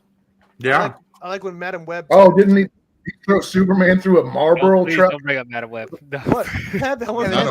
That's product placement. I like when Madam Web you speak of. No, when Pepsi. Do you know what Michael Keaton's Batman boots were made from? If you look real hard at Michael Keaton's Batman boots and Batman Returns, they both have Nike swooshes. Really? They're Air Jordan. I really want that poster. I want that to be a poster. At this point, the Mighty Crabjoys, or you want the Mighty Crabjoys poster? I don't. I just remember the McDonald's toys. Okay. Oh, McDonald's for Batman Returns that got pulled. For any kind of movie, really. To start a shitstorm on Twitter, I'm going to say this is Crypto saving Superman for the 4th time, and that's why he's like this. It's like you're going to get so much fucking hate from one side and so much love from the other. I don't know. I personally, in my life, I have found that I cannot trust a person who does not like dogs.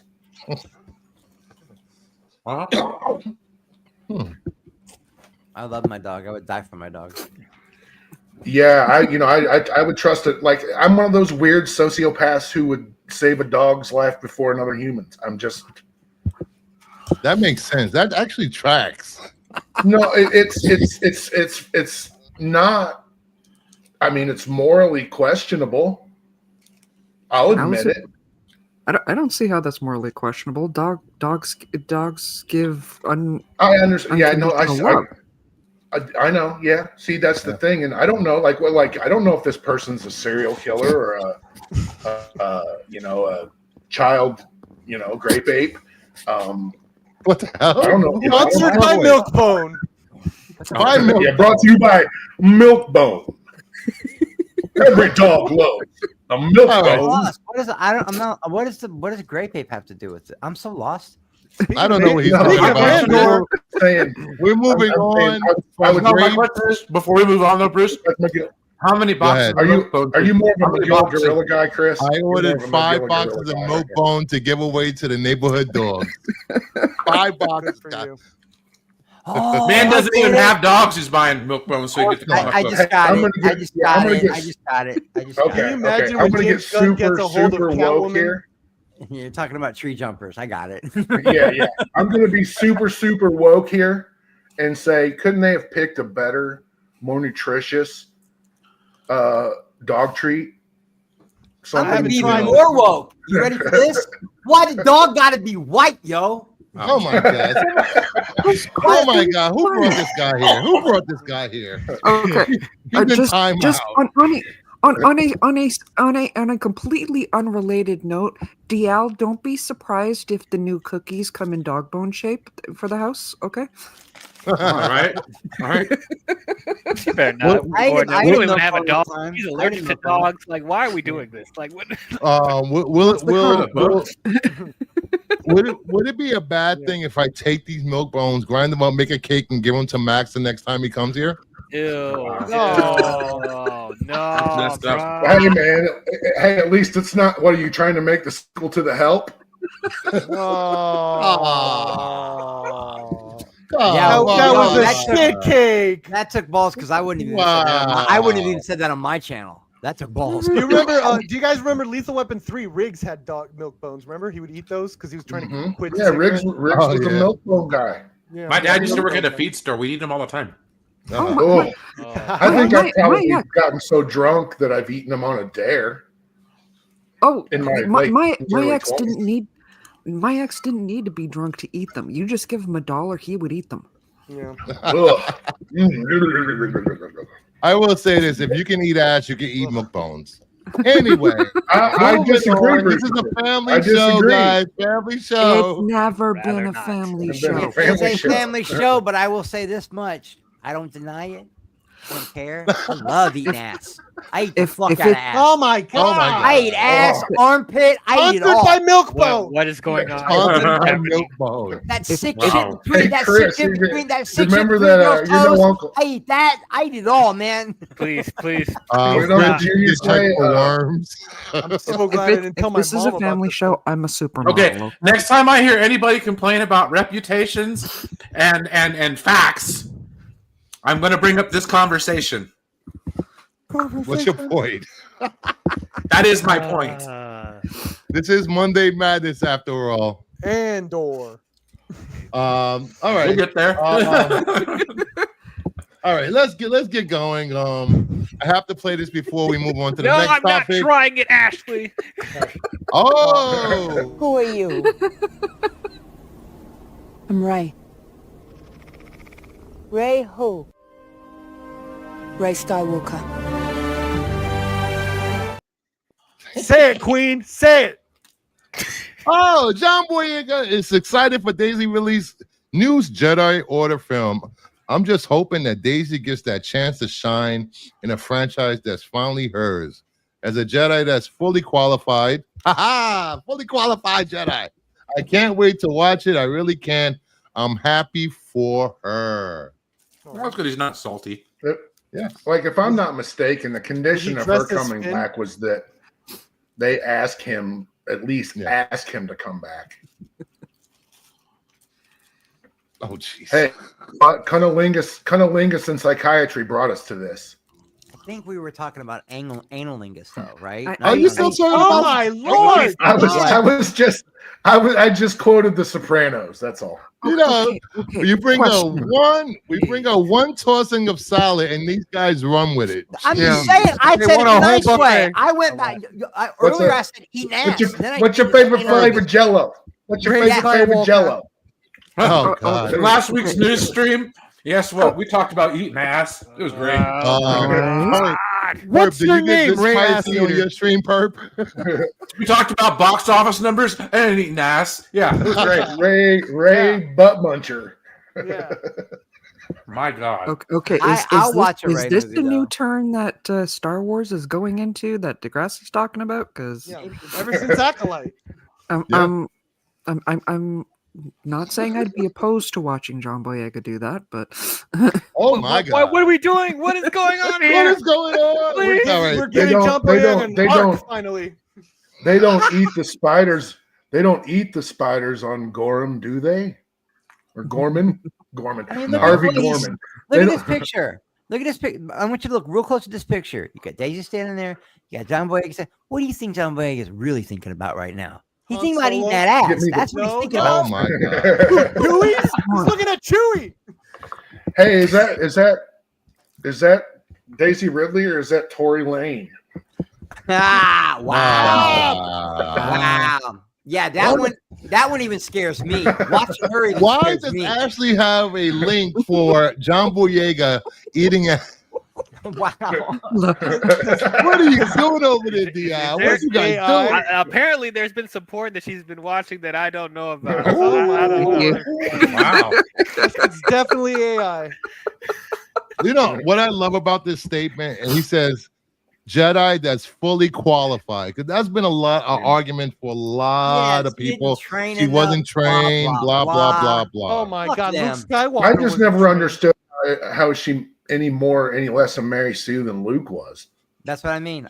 Luke's worse. I'm with Luke's that too. worse. Luke grew up in a farm. She was surviving on her own in the freaking desert as a child. They just want to see. Yeah, at least Luke had some guidance. Luke had guidance and all this stuff. She had to do all that stuff on her own. Literally, she was like a slave. Han Solo's just a fucking drunk bum. Luke never had all the Jedi in him. Ho. I mean, come on. I certainly hope not.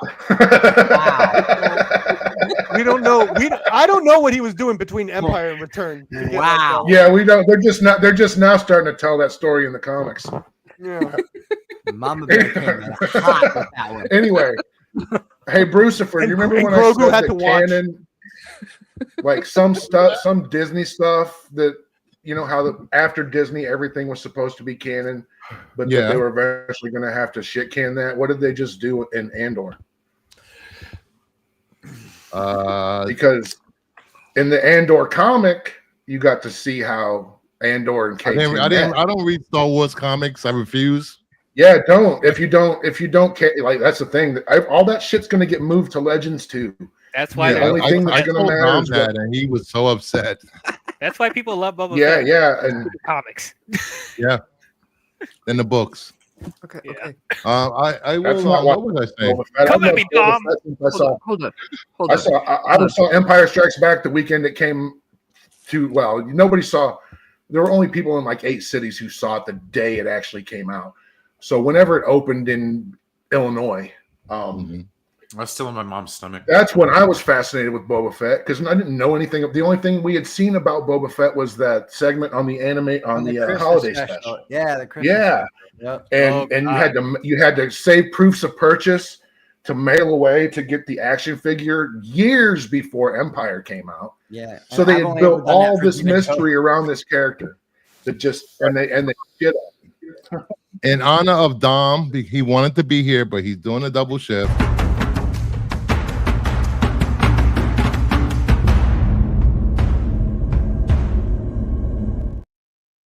Yeah, so there were definitely people into Boba Fett long before there were novels about Boba Fett or comic books. I think it was the Boba mystery Fett. behind him. That's why everybody wanted him. Yeah, and just that kick-ass get-up, man.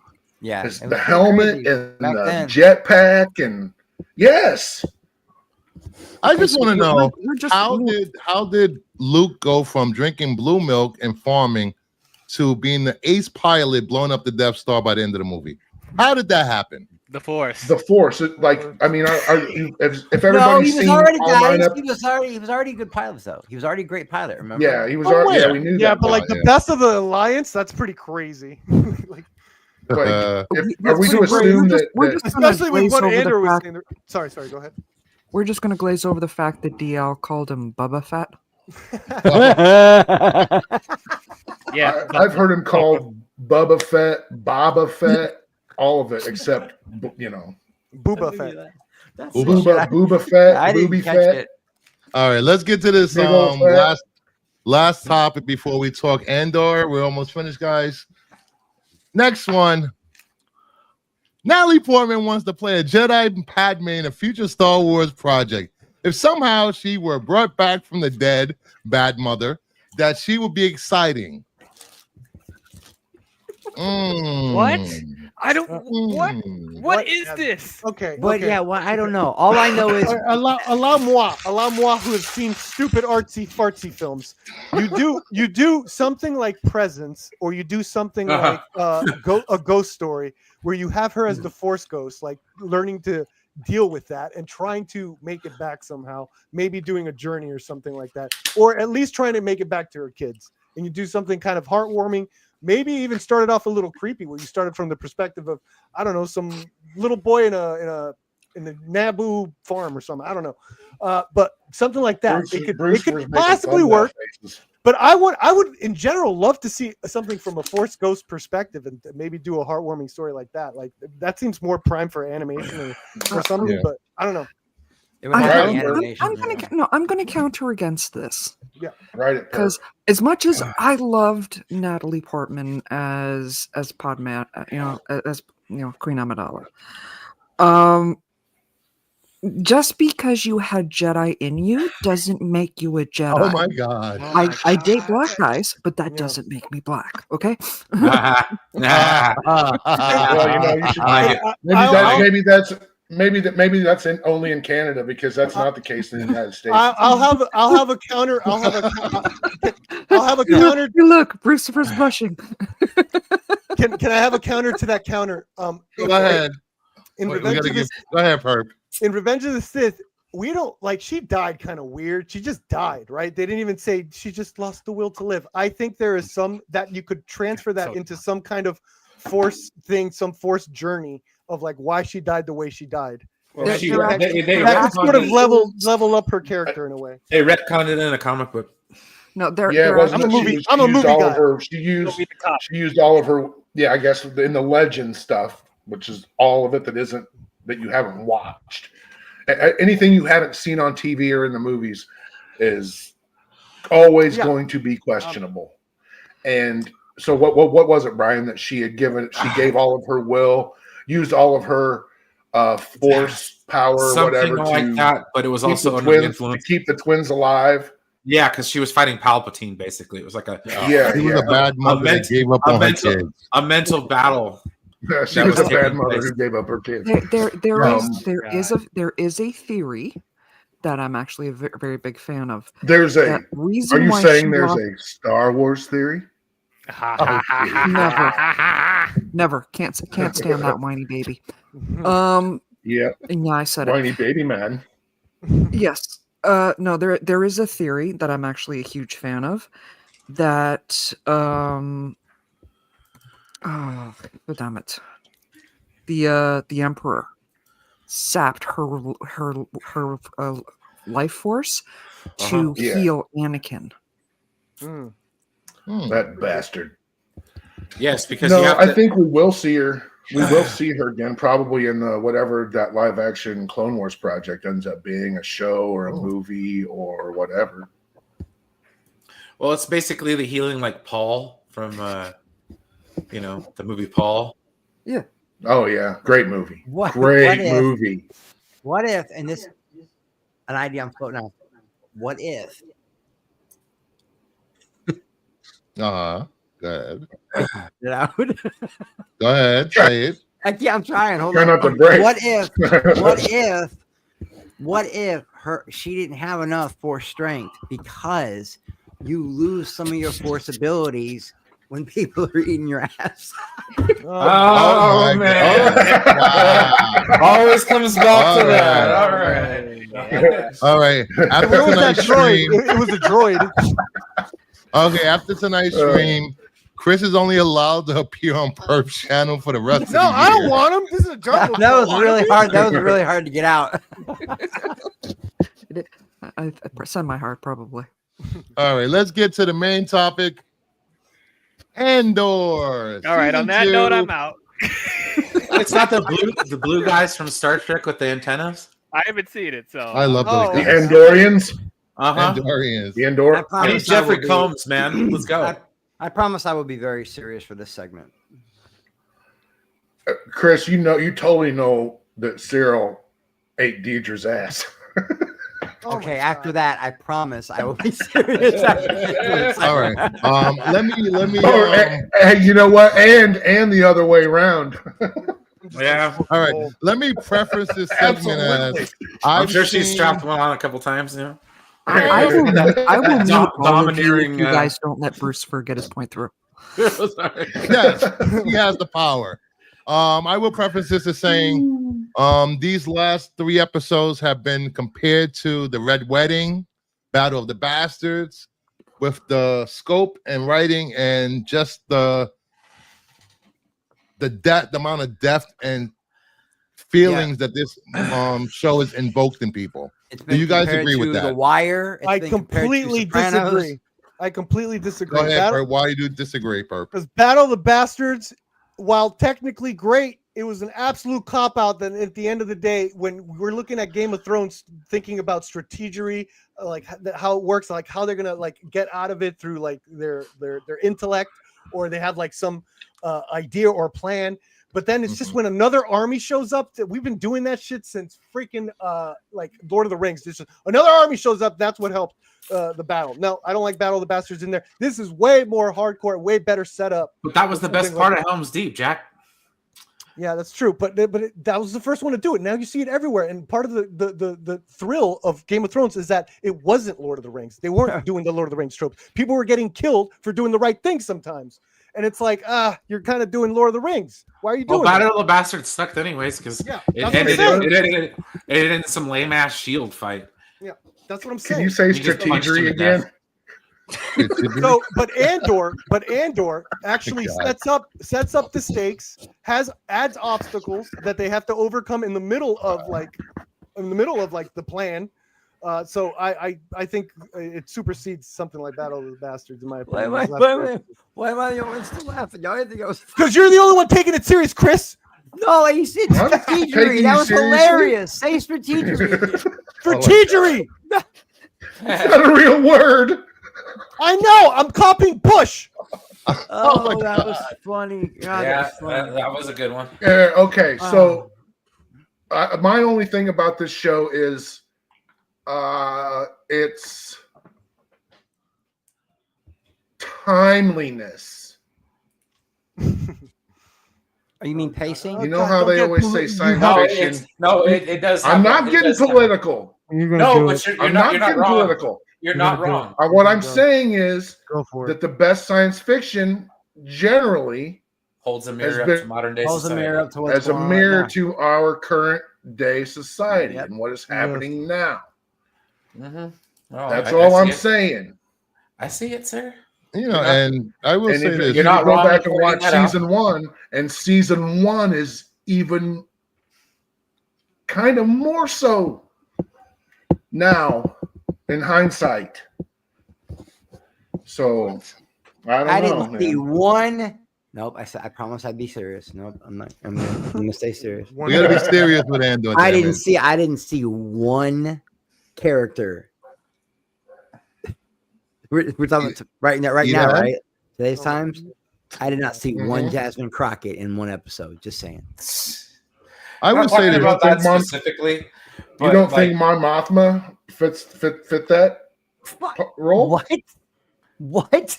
You don't know? You don't think Mon Mothma's speech in the Senate sounds like a speech that somebody like Jasmine Crockett would give? Jasmine Crockett. Yes. I don't at all. Think that. Probably like an AOC speech, bro, or something like that. Yeah. Well, I mean, I guess I'm kind of equating them together because I see them as two distinct voices, and that's what I'm saying. Distinct voice, not one. I'm not one-to-one-ing it. What I'm saying, a distinct voice standing up and saying whatever they're saying or however they're saying it. If we're talking about decorum, Chris, there is none. I hate there hasn't been any decorum since 2016, 2015, 2014. But the show does have a lot of allegory to current times. It absolutely does. The protesting, all of it. I absolutely. And it does a good enough job of hiding it to where it's not beating you over the head with it, which I do appreciate. It's very deftly handled, and it doesn't both sides anything. It very clearly tells you who is good and who is bad. It's ingrained in the story where you're already immersed, so you want to know the outcomes. Never mind, and it's kind of like, it mirrors, but it doesn't matter because I'm so invested in what's going on. Well, there's projections pretty much, from the past. There's projections from the past too. Well, there's always going to be it's got influence on the writers at the time. I mean, they wrote this, a year ago. Well, framing protesters, framing the protesters, allowing the protesters to get enough weapons just so they could be allowed to massacre them. That's happened in our history. Yeah. It's happening right now. It's happening right now. Yeah, it's happening right now. Yeah. Yep. So, with the Antifa and all that kind of crap. So, come on, Russia. Well, no. Proud Boys too. We've seen the radicalization of all sides. And the thing is, in the show, everybody needs to calm down, man. Yeah, the one thing about the show is that it doesn't. There are two sides. Yes, the side of good is questionable, has questionable morals. They will do whatever they can for freedom, and then that freedom will achieve peace. And then the other side is basically just pure evil. There's really no other way to cut it, right? The Empire is evil, right? There's no. Yeah, if you didn't think the Empire was evil before this, now you know. Now you know for sure. Yeah, yeah. And but the rebellion against the Empire, they may and I guess Luthen is the example of this. Well, like by any means necessary. By any means necessary. Collateral damage means nothing. Yeah. And they even say, I forget which episode it is, 9, you know, one man's terrorist is another man's rebel. I thought this show was getting so hyped up and I was getting nervous because I didn't like the first season until I watched it all together and I was like, holy shit. You didn't like the first season? No, I didn't like it episodically. When I went back and binged it, I fucking loved it. I fell in love with it. And I couldn't wait for season 2. I did have to power through episode 1 and 2 a little bit, but 3, the minute you get that video game TIE fighter shit in the cornfields, bro. And then, and I tell you the one that, and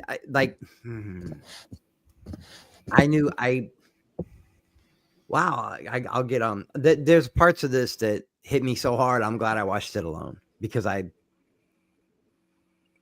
know what it's like when you PTSD and you want to numb it by any means necessary. And that scene where you see that she's strung out on that shit.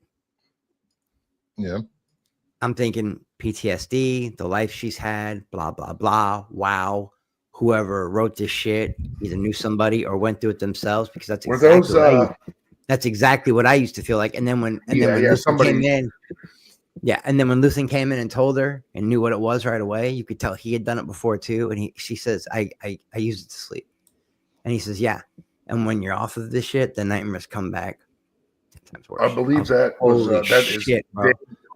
I believe Dan Gilroy and the stuff that he wrote for the show incorporated his treatment into it. That shit was so fucking smart. I couldn't believe it. And then Saw's speech when he said, you think I'm crazy? I am. Revolution isn't for the sane. That's my favorite line in the fucking show. And then I'm mad about the way it ended though, but that's like a whole. I love how they showed how we got K2. I had anxiety through the entire 8th episode and most of 9. Like 8 and 9 gave me like real life anxiety as I was watching those episodes. But the way it ended, I don't know why Bix left. I don't know. I don't get it. She's all, I don't know. It can be looked at from both ways. I'm going to leave because you're threatening to quit the Rebel Alliance. But she's also not thinking, wow, if I leave, am I going to fuck this guy's head and heart up so much that he don't have no fight left in him. So you could look at it from both ways. So I was just kind of like, wow, what a bitch. That's what I think I spoiled it in the chat earlier before I came on. Sorry. About what? No, never mind. Yeah, I don't want to. I hope we see her again. I mean, we all know that Cassian goes on to live a long, full, productive life. He has children. Right. Even Jyn Erso, get out of here. One of those three things, maybe. I feel like that when I watch Rogue One now, it's going to hit different because when they're on that beach together, one thing I loved about Rogue One is they didn't try to force a fucking romance. They were homies. They knew what they had to do, and they were on that beach. That's all they had was each other. They went out like best friends.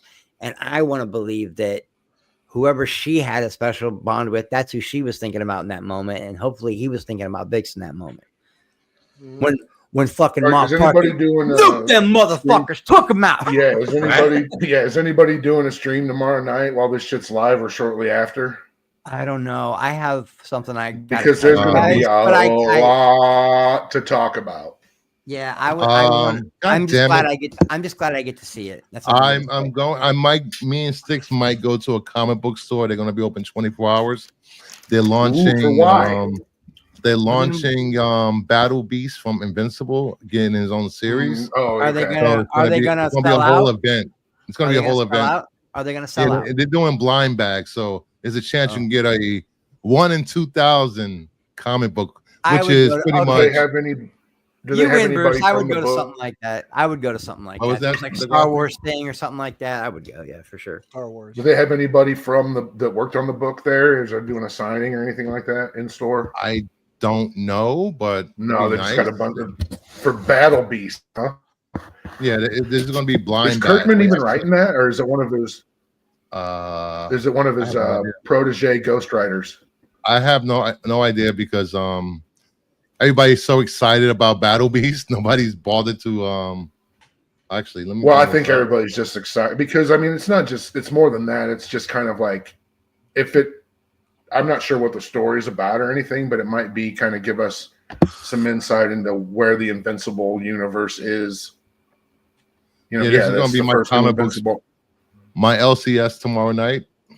Beast #1, the first Invincible comic in years, drops this Tuesday at Funky Town. We're gonna be open for 24 hours, streaming for 24 hours. Won't you take me to Funky Town? Won't you take me to Funky Town? Their vinyl collection is awesome. We're gonna have the whole crew on hand. We're giving stuff away. So check out the Whatnot link in the bio and check us out at Funky Town for Battle Beast #1. So is mine. I added some. That was intense, Bro Beast. It's like, come on down to the Sportatorium this weekend. Sunday. Yeah, that's why people are excited because it's Top Gun mode. Yeah, it's new. It's new. We got grill spills and all kinds of wheels. I was pumped up by it. Okay, but guys, with the exception of episode 8, because everyone can say episode 8. Did anybody have a favorite episode? Well, can you I put something in the down there if you could display that for a second. Sure. He put something in the down there. This shot. Oh my god, right the here. fucking elevator shit again. The elevator shot. I love that this was shot. so good. Because this to me best represents what Star Wars is, and I feel like no one I don't know why all these elevator shots where people are just talking and just looking straight. They always ahead. look directly ahead. I mean, I feel. I love that this guy is like just like Star Wars with something just off the frame is really cool, and that's what I always thought that's what he's Star looking Wars at a green screen, but that's he's what George. Acting.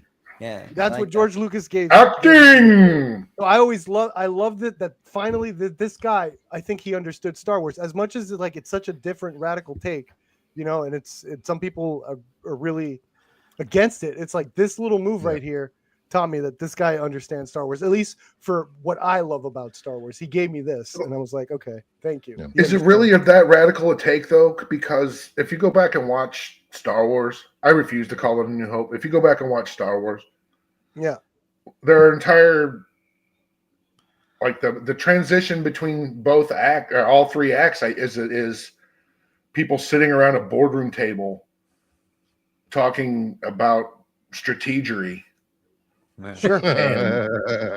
So this show, I think more than any other, for me as an old head who was there, captures Star Wars more than anything I think I've seen since then. No.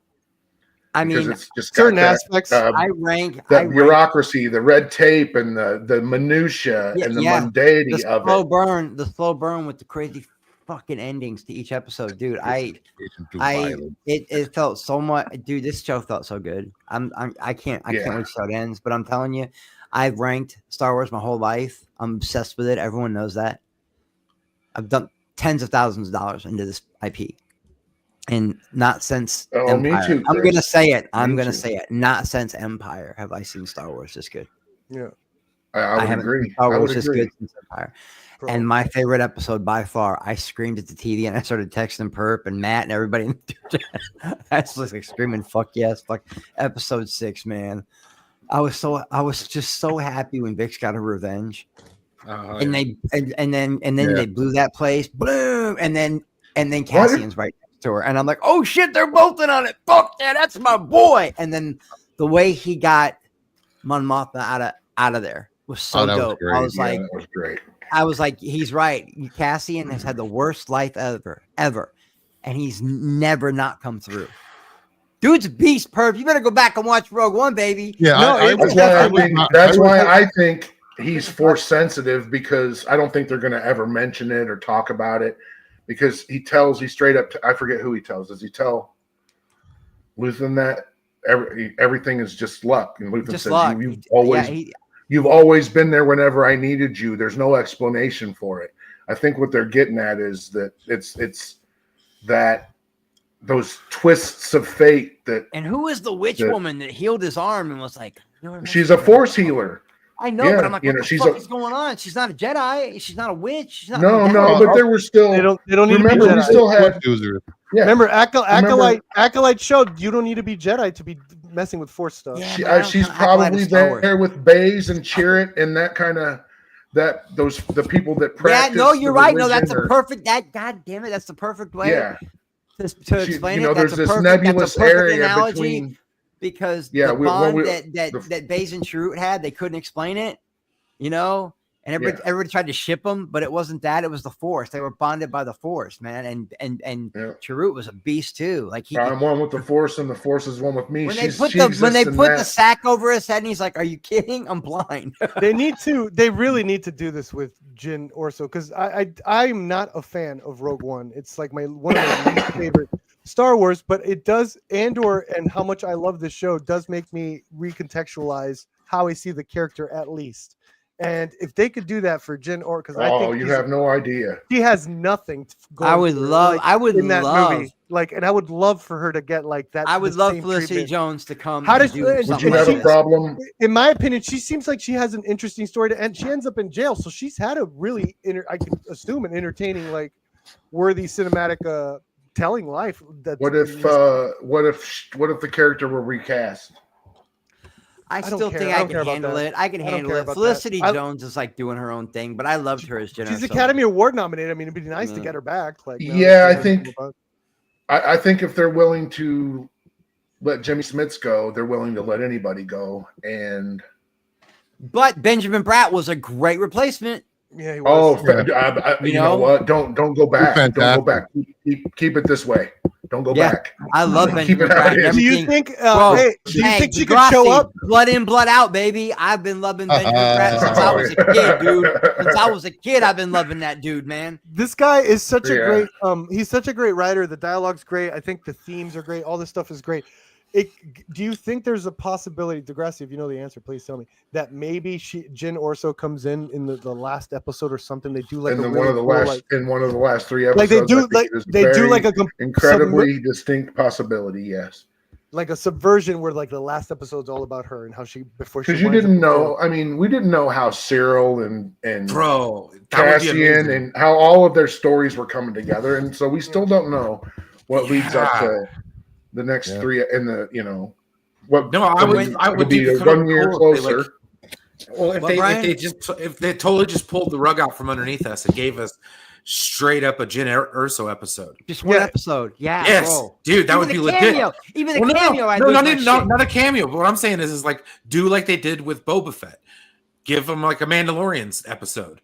Yeah, they've got a lot of ground to cover. That would be awesome. How did she get into prison? How did she get arrested? I want to know like how she got to where she was at the beginning of Rogue One. Yeah, and they could still like you're still getting payoffs based on how they ended it with the other guy. They could still do payoffs and stuff where you're still getting like stuff where it's like, oh my god, this means this means that. Like they could still do he doesn't have to directly be involved, and you could tie everything together. It's amazing. Andor, the ideas that have come out of these 2 seasons and from the next 3 episodes especially are going to reverberate backwards and forwards through the entirety of Star Wars. Yeah. And what do I say without saying things? No, I am. We're probably getting Princess Leia next week, or we're getting Princess Leia. I know that for a fact. Is Billy Lord playing her character? PG replacing her face. This character has there's a year in story between season 1 and season 2. And I don't think that Diego Luna's ready to move on yet. The Gilroys might be, or one of the Gilroys might be. And then one of them might be like, okay, let's tell the story of that year, maybe in a movie. And then we can add, some more original trilogy era elements to it to sell it as a movie. And the character probably has a future beyond Cassian Andor.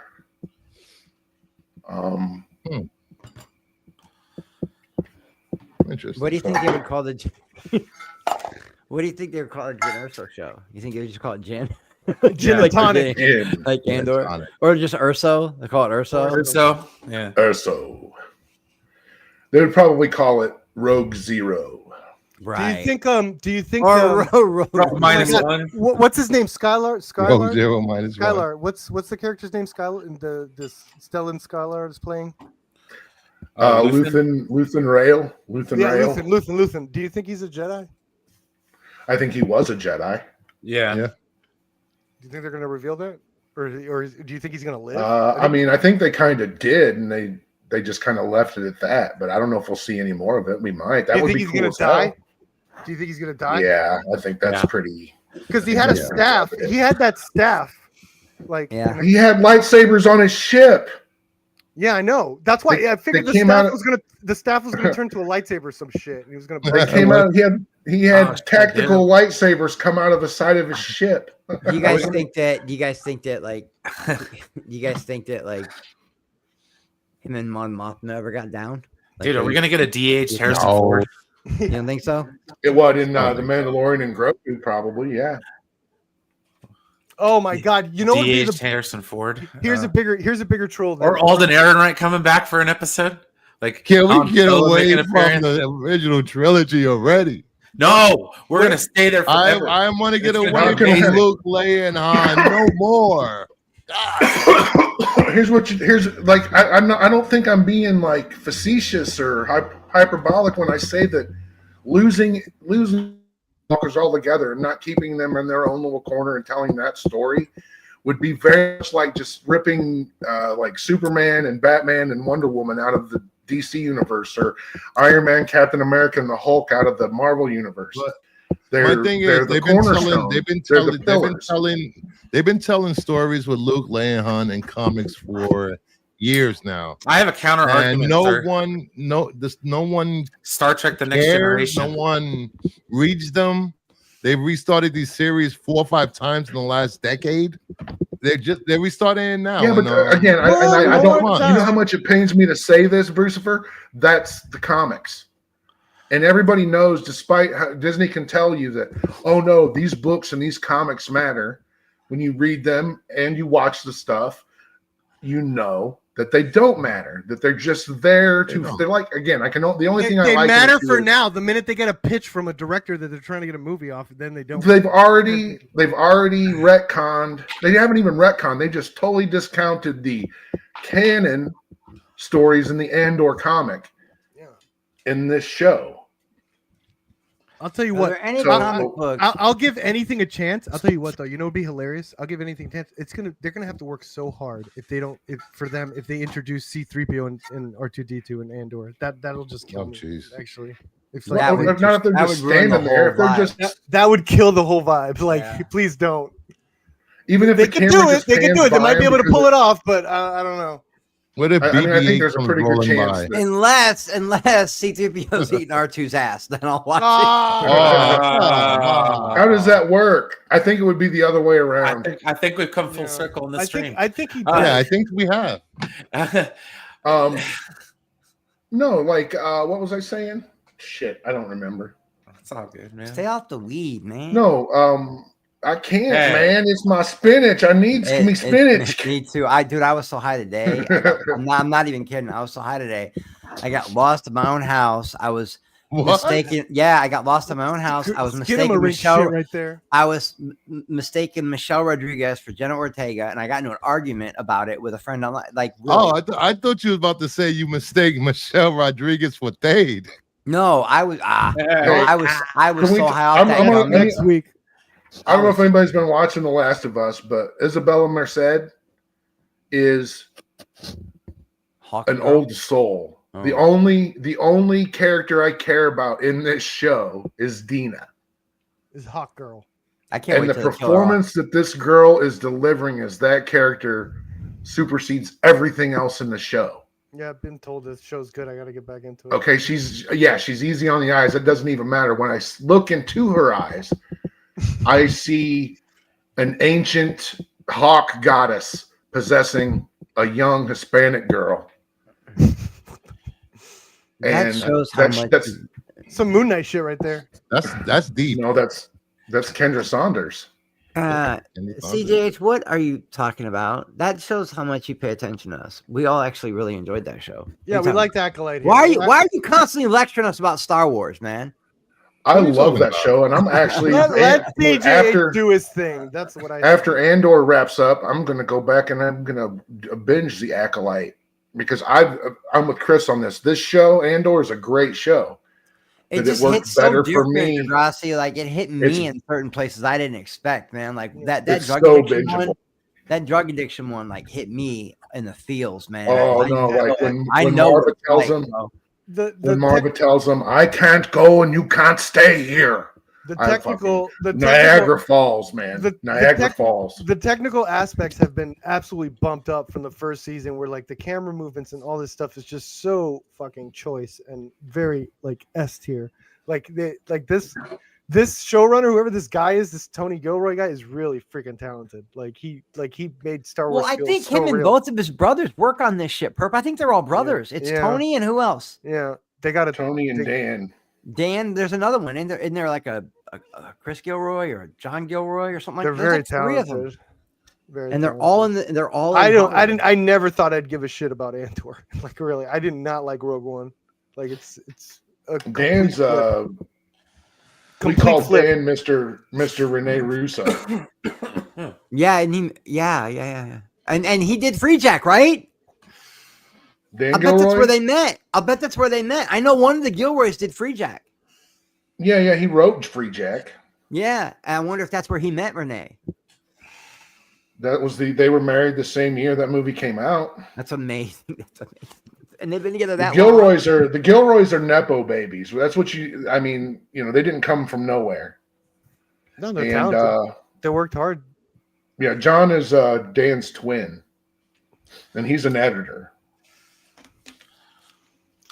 That's what I'm saying. Like the thing is, like I love Andor, but then I also I loved Acolyte, and I really liked Skeleton Crew. It's like we're really getting so like a buffet of different types of Star Wars. I'm really happy. I didn't hate Obi-Wan. There was only a couple. There was one episode I didn't really like, but I didn't hate Obi-Wan either. I liked everything about Skeleton Crew except for the kids.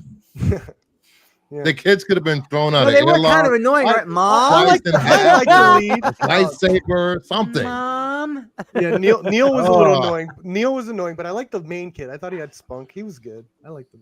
And I'll watch anything with Jude Law in it. Just so you know. Yeah, it was cool. And he ended up being a spoilers bad guy like the whole time. Like they stuck with it. I like that. Dude, I like Neil. He was like a proxy for like all the Star Wars fans I've ever come across. Yeah, he really was.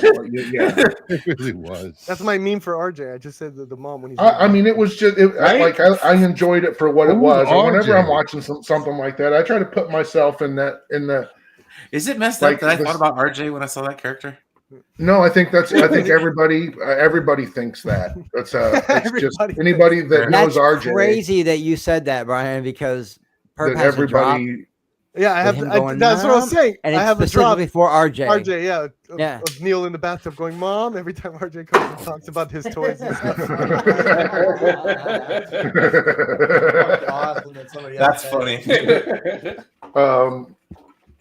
I don't know. Like if I try to put myself in the headspace, I mean, I'm not that far from a 13-year-old in my maturity. A 13-year-old. Yeah, I literally ordered a Batgirl toy today. So yeah, I think I'm there. What is you're kind of having? I spent. We're all there. We're all there. Yeah. No. Yeah, none of it. But what did Stephen King say? I have the heart of a small boy. I keep it in a jar on my desk. That's disturbing. Oh. That's very disturbing. Yeah, it's supposed to be. It's Stephen King, man. Yeah. But you can be both. But when I'm watching something like Skeleton Crew, I try to look at it through the lens. I try to put myself in the headspace of the demographic. Like, who are they trying to? What's the intent? Who is this for? What can I get out of it?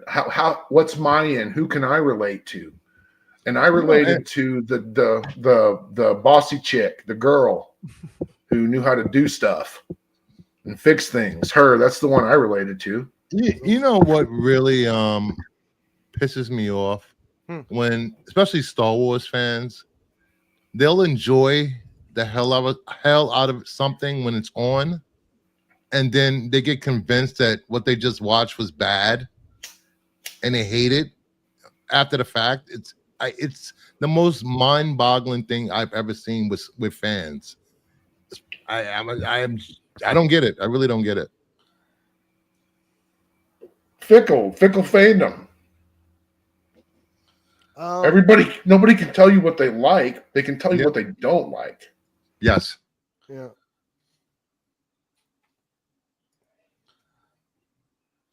It's just everything's upside down. We're upside down. Everything's like fucking Bizarro World where I don't know. Everything's twisted up. Oh. And I think when we have entertainment like Andor and other stuff that's coming down the pike that kind of taps into, I've talked about this before. You remember when Fellowship of the Ring came out in November, December of 2001? So we're like 90 days or less out from 9/11, right? So we're all still feeling that shit.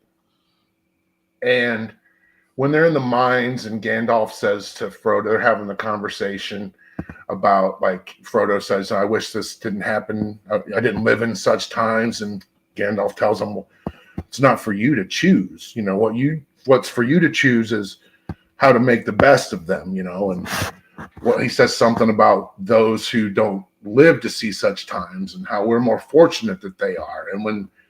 And that tapped into something, I think, and it said something to people, particularly at that time. And I feel like this show is doing that, at least for me. Yeah. And yeah, it taps into something, I don't know, real, by telling you a fantastical story. Sure. And very rarely does. I've tried my whole life to figure out what my obsession is with this fucking IP. I don't know if it's because I was young. Yeah, I don't know. How old are you, Chris? How old were you? How old were you in 1977? I was 3. 5, 4, 3. That's 3. My first movie ever in a theater by myself was Return. Hold on, we have a new viewer, Renulius. Yo, you guys. I'm not sure if you guys agree, but I consider Andor to be the best Star Wars since original trilogy. I think it's the best Star Wars. Renulius. Yeah. I'm Darth Nihilus. Renulius. Huh. Darth Nihilus. But yeah, dude, I told you guys my first movie ever. I was 9 years old, and Empire. It was Return of the Jedi. And for my birthday, my dad had gotten an old reel-to-reel for my birthday party. He got an old reel-to-reel and showed me and all my friends in the basement Empire Strikes Back. And yeah, Super 8. And it was illegal as fuck because it wasn't even out yet. Yes, before we had our first Betamax, my dad had the Super 8 with sound, and you could buy movies. They would be on like 6 or 8 reels. Yeah. Bootleg. My dad got somebody one for birthday party. What's Peter Quill say at the end of? What's Peter Quill say at the end of? I had a pretty cool dad. I had a pretty cool dad, man. Let me say this. Still do. I'm fortunate. Let me say this to Reginald. This has been probably the best written Star Wars of all time for me. And just everything is so. Star Wars is really well. It's been known for its writing. It really isn't. No, it's not Shakespeare, bro. Nah, it's not. Never has been. No, but here's the Empire. Though, I'm sorry, Empire. That screenplay is just. I don't know if you guys read a lot of scripts or screenplays. No, but like. Read a couple. Sit down and read that sometime, and I'm like, print the thing out and staple it together like you would if you were reading scripts for a studio. And I mean, it's just like you don't get a better paced movie than that. That and everybody sits talks in the mad middle shit. Nowadays, everyone talks mad shit like, oh, fucking big deal. The little twist ending and leaving on a cliffhanger. But no, it's a big deal. They have no idea. For the they have no time idea. that had never been done. You know what I mean? Like for that You time, never been done. You heard the collective gasp of like millions of sci-fi nerds all over the world from age 5 to 85.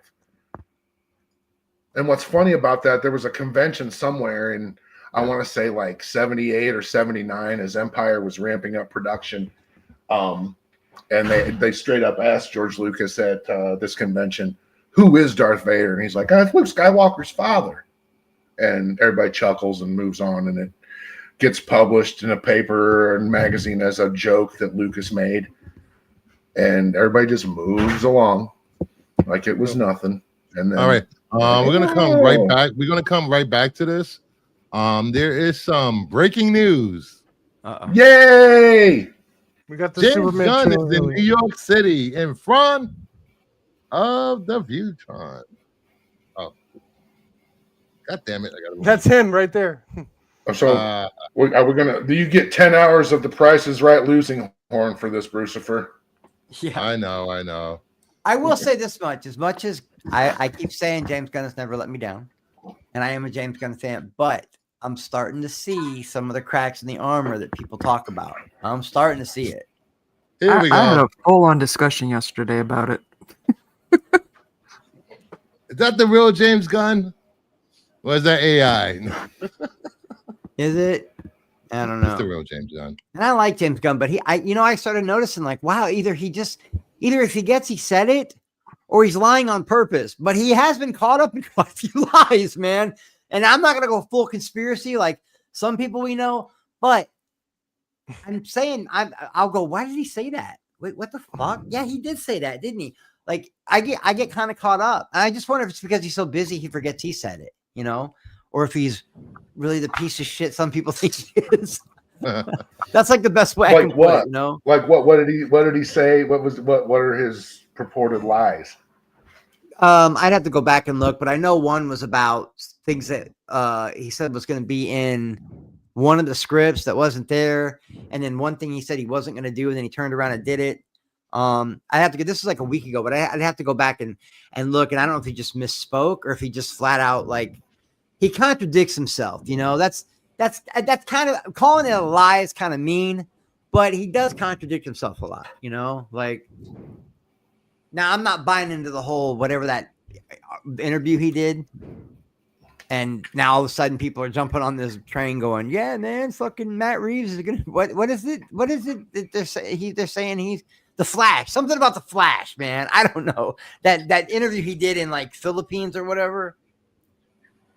People got all up in a thing about, I'm not going so far as that, but I have seen like, if you go back and look, and then I never realized I knew he got in trouble.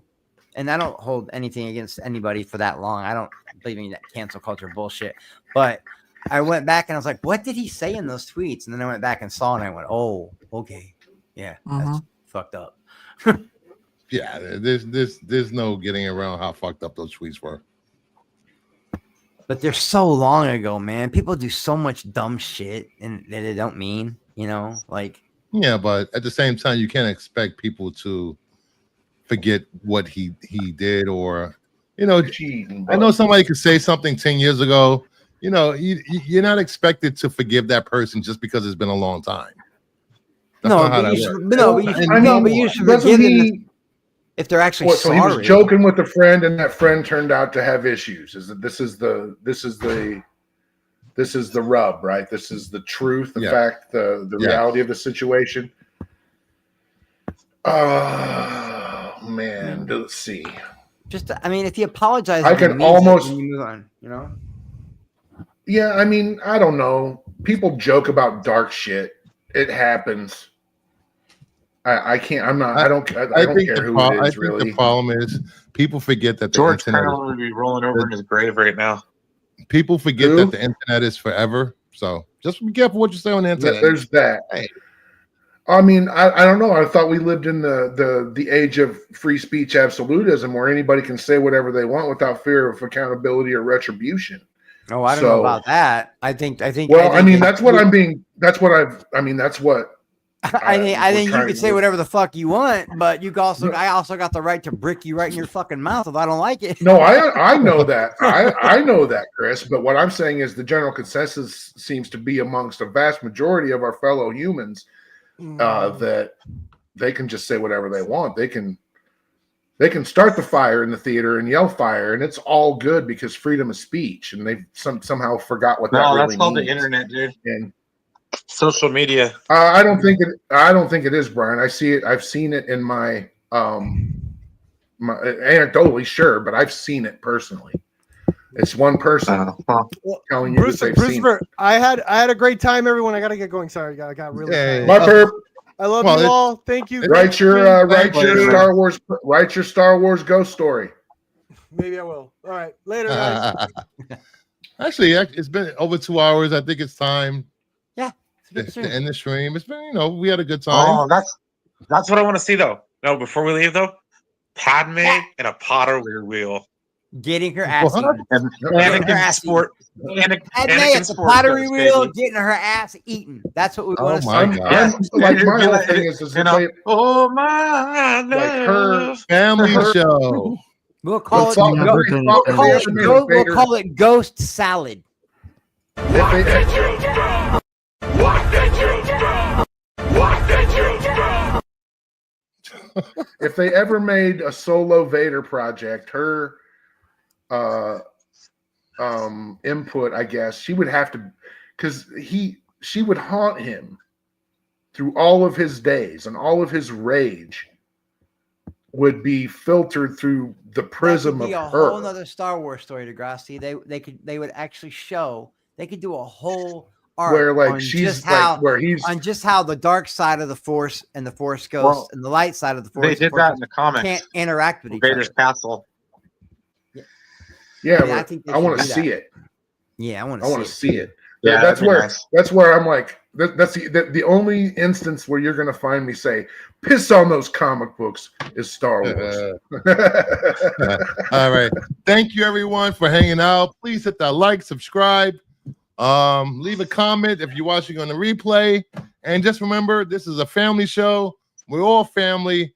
Families argue, we disagree, but at the end of the day, we'll be back next Monday for more Monday ass eating. And some of us will eat ass, just so you know. Hey, ass eating is family.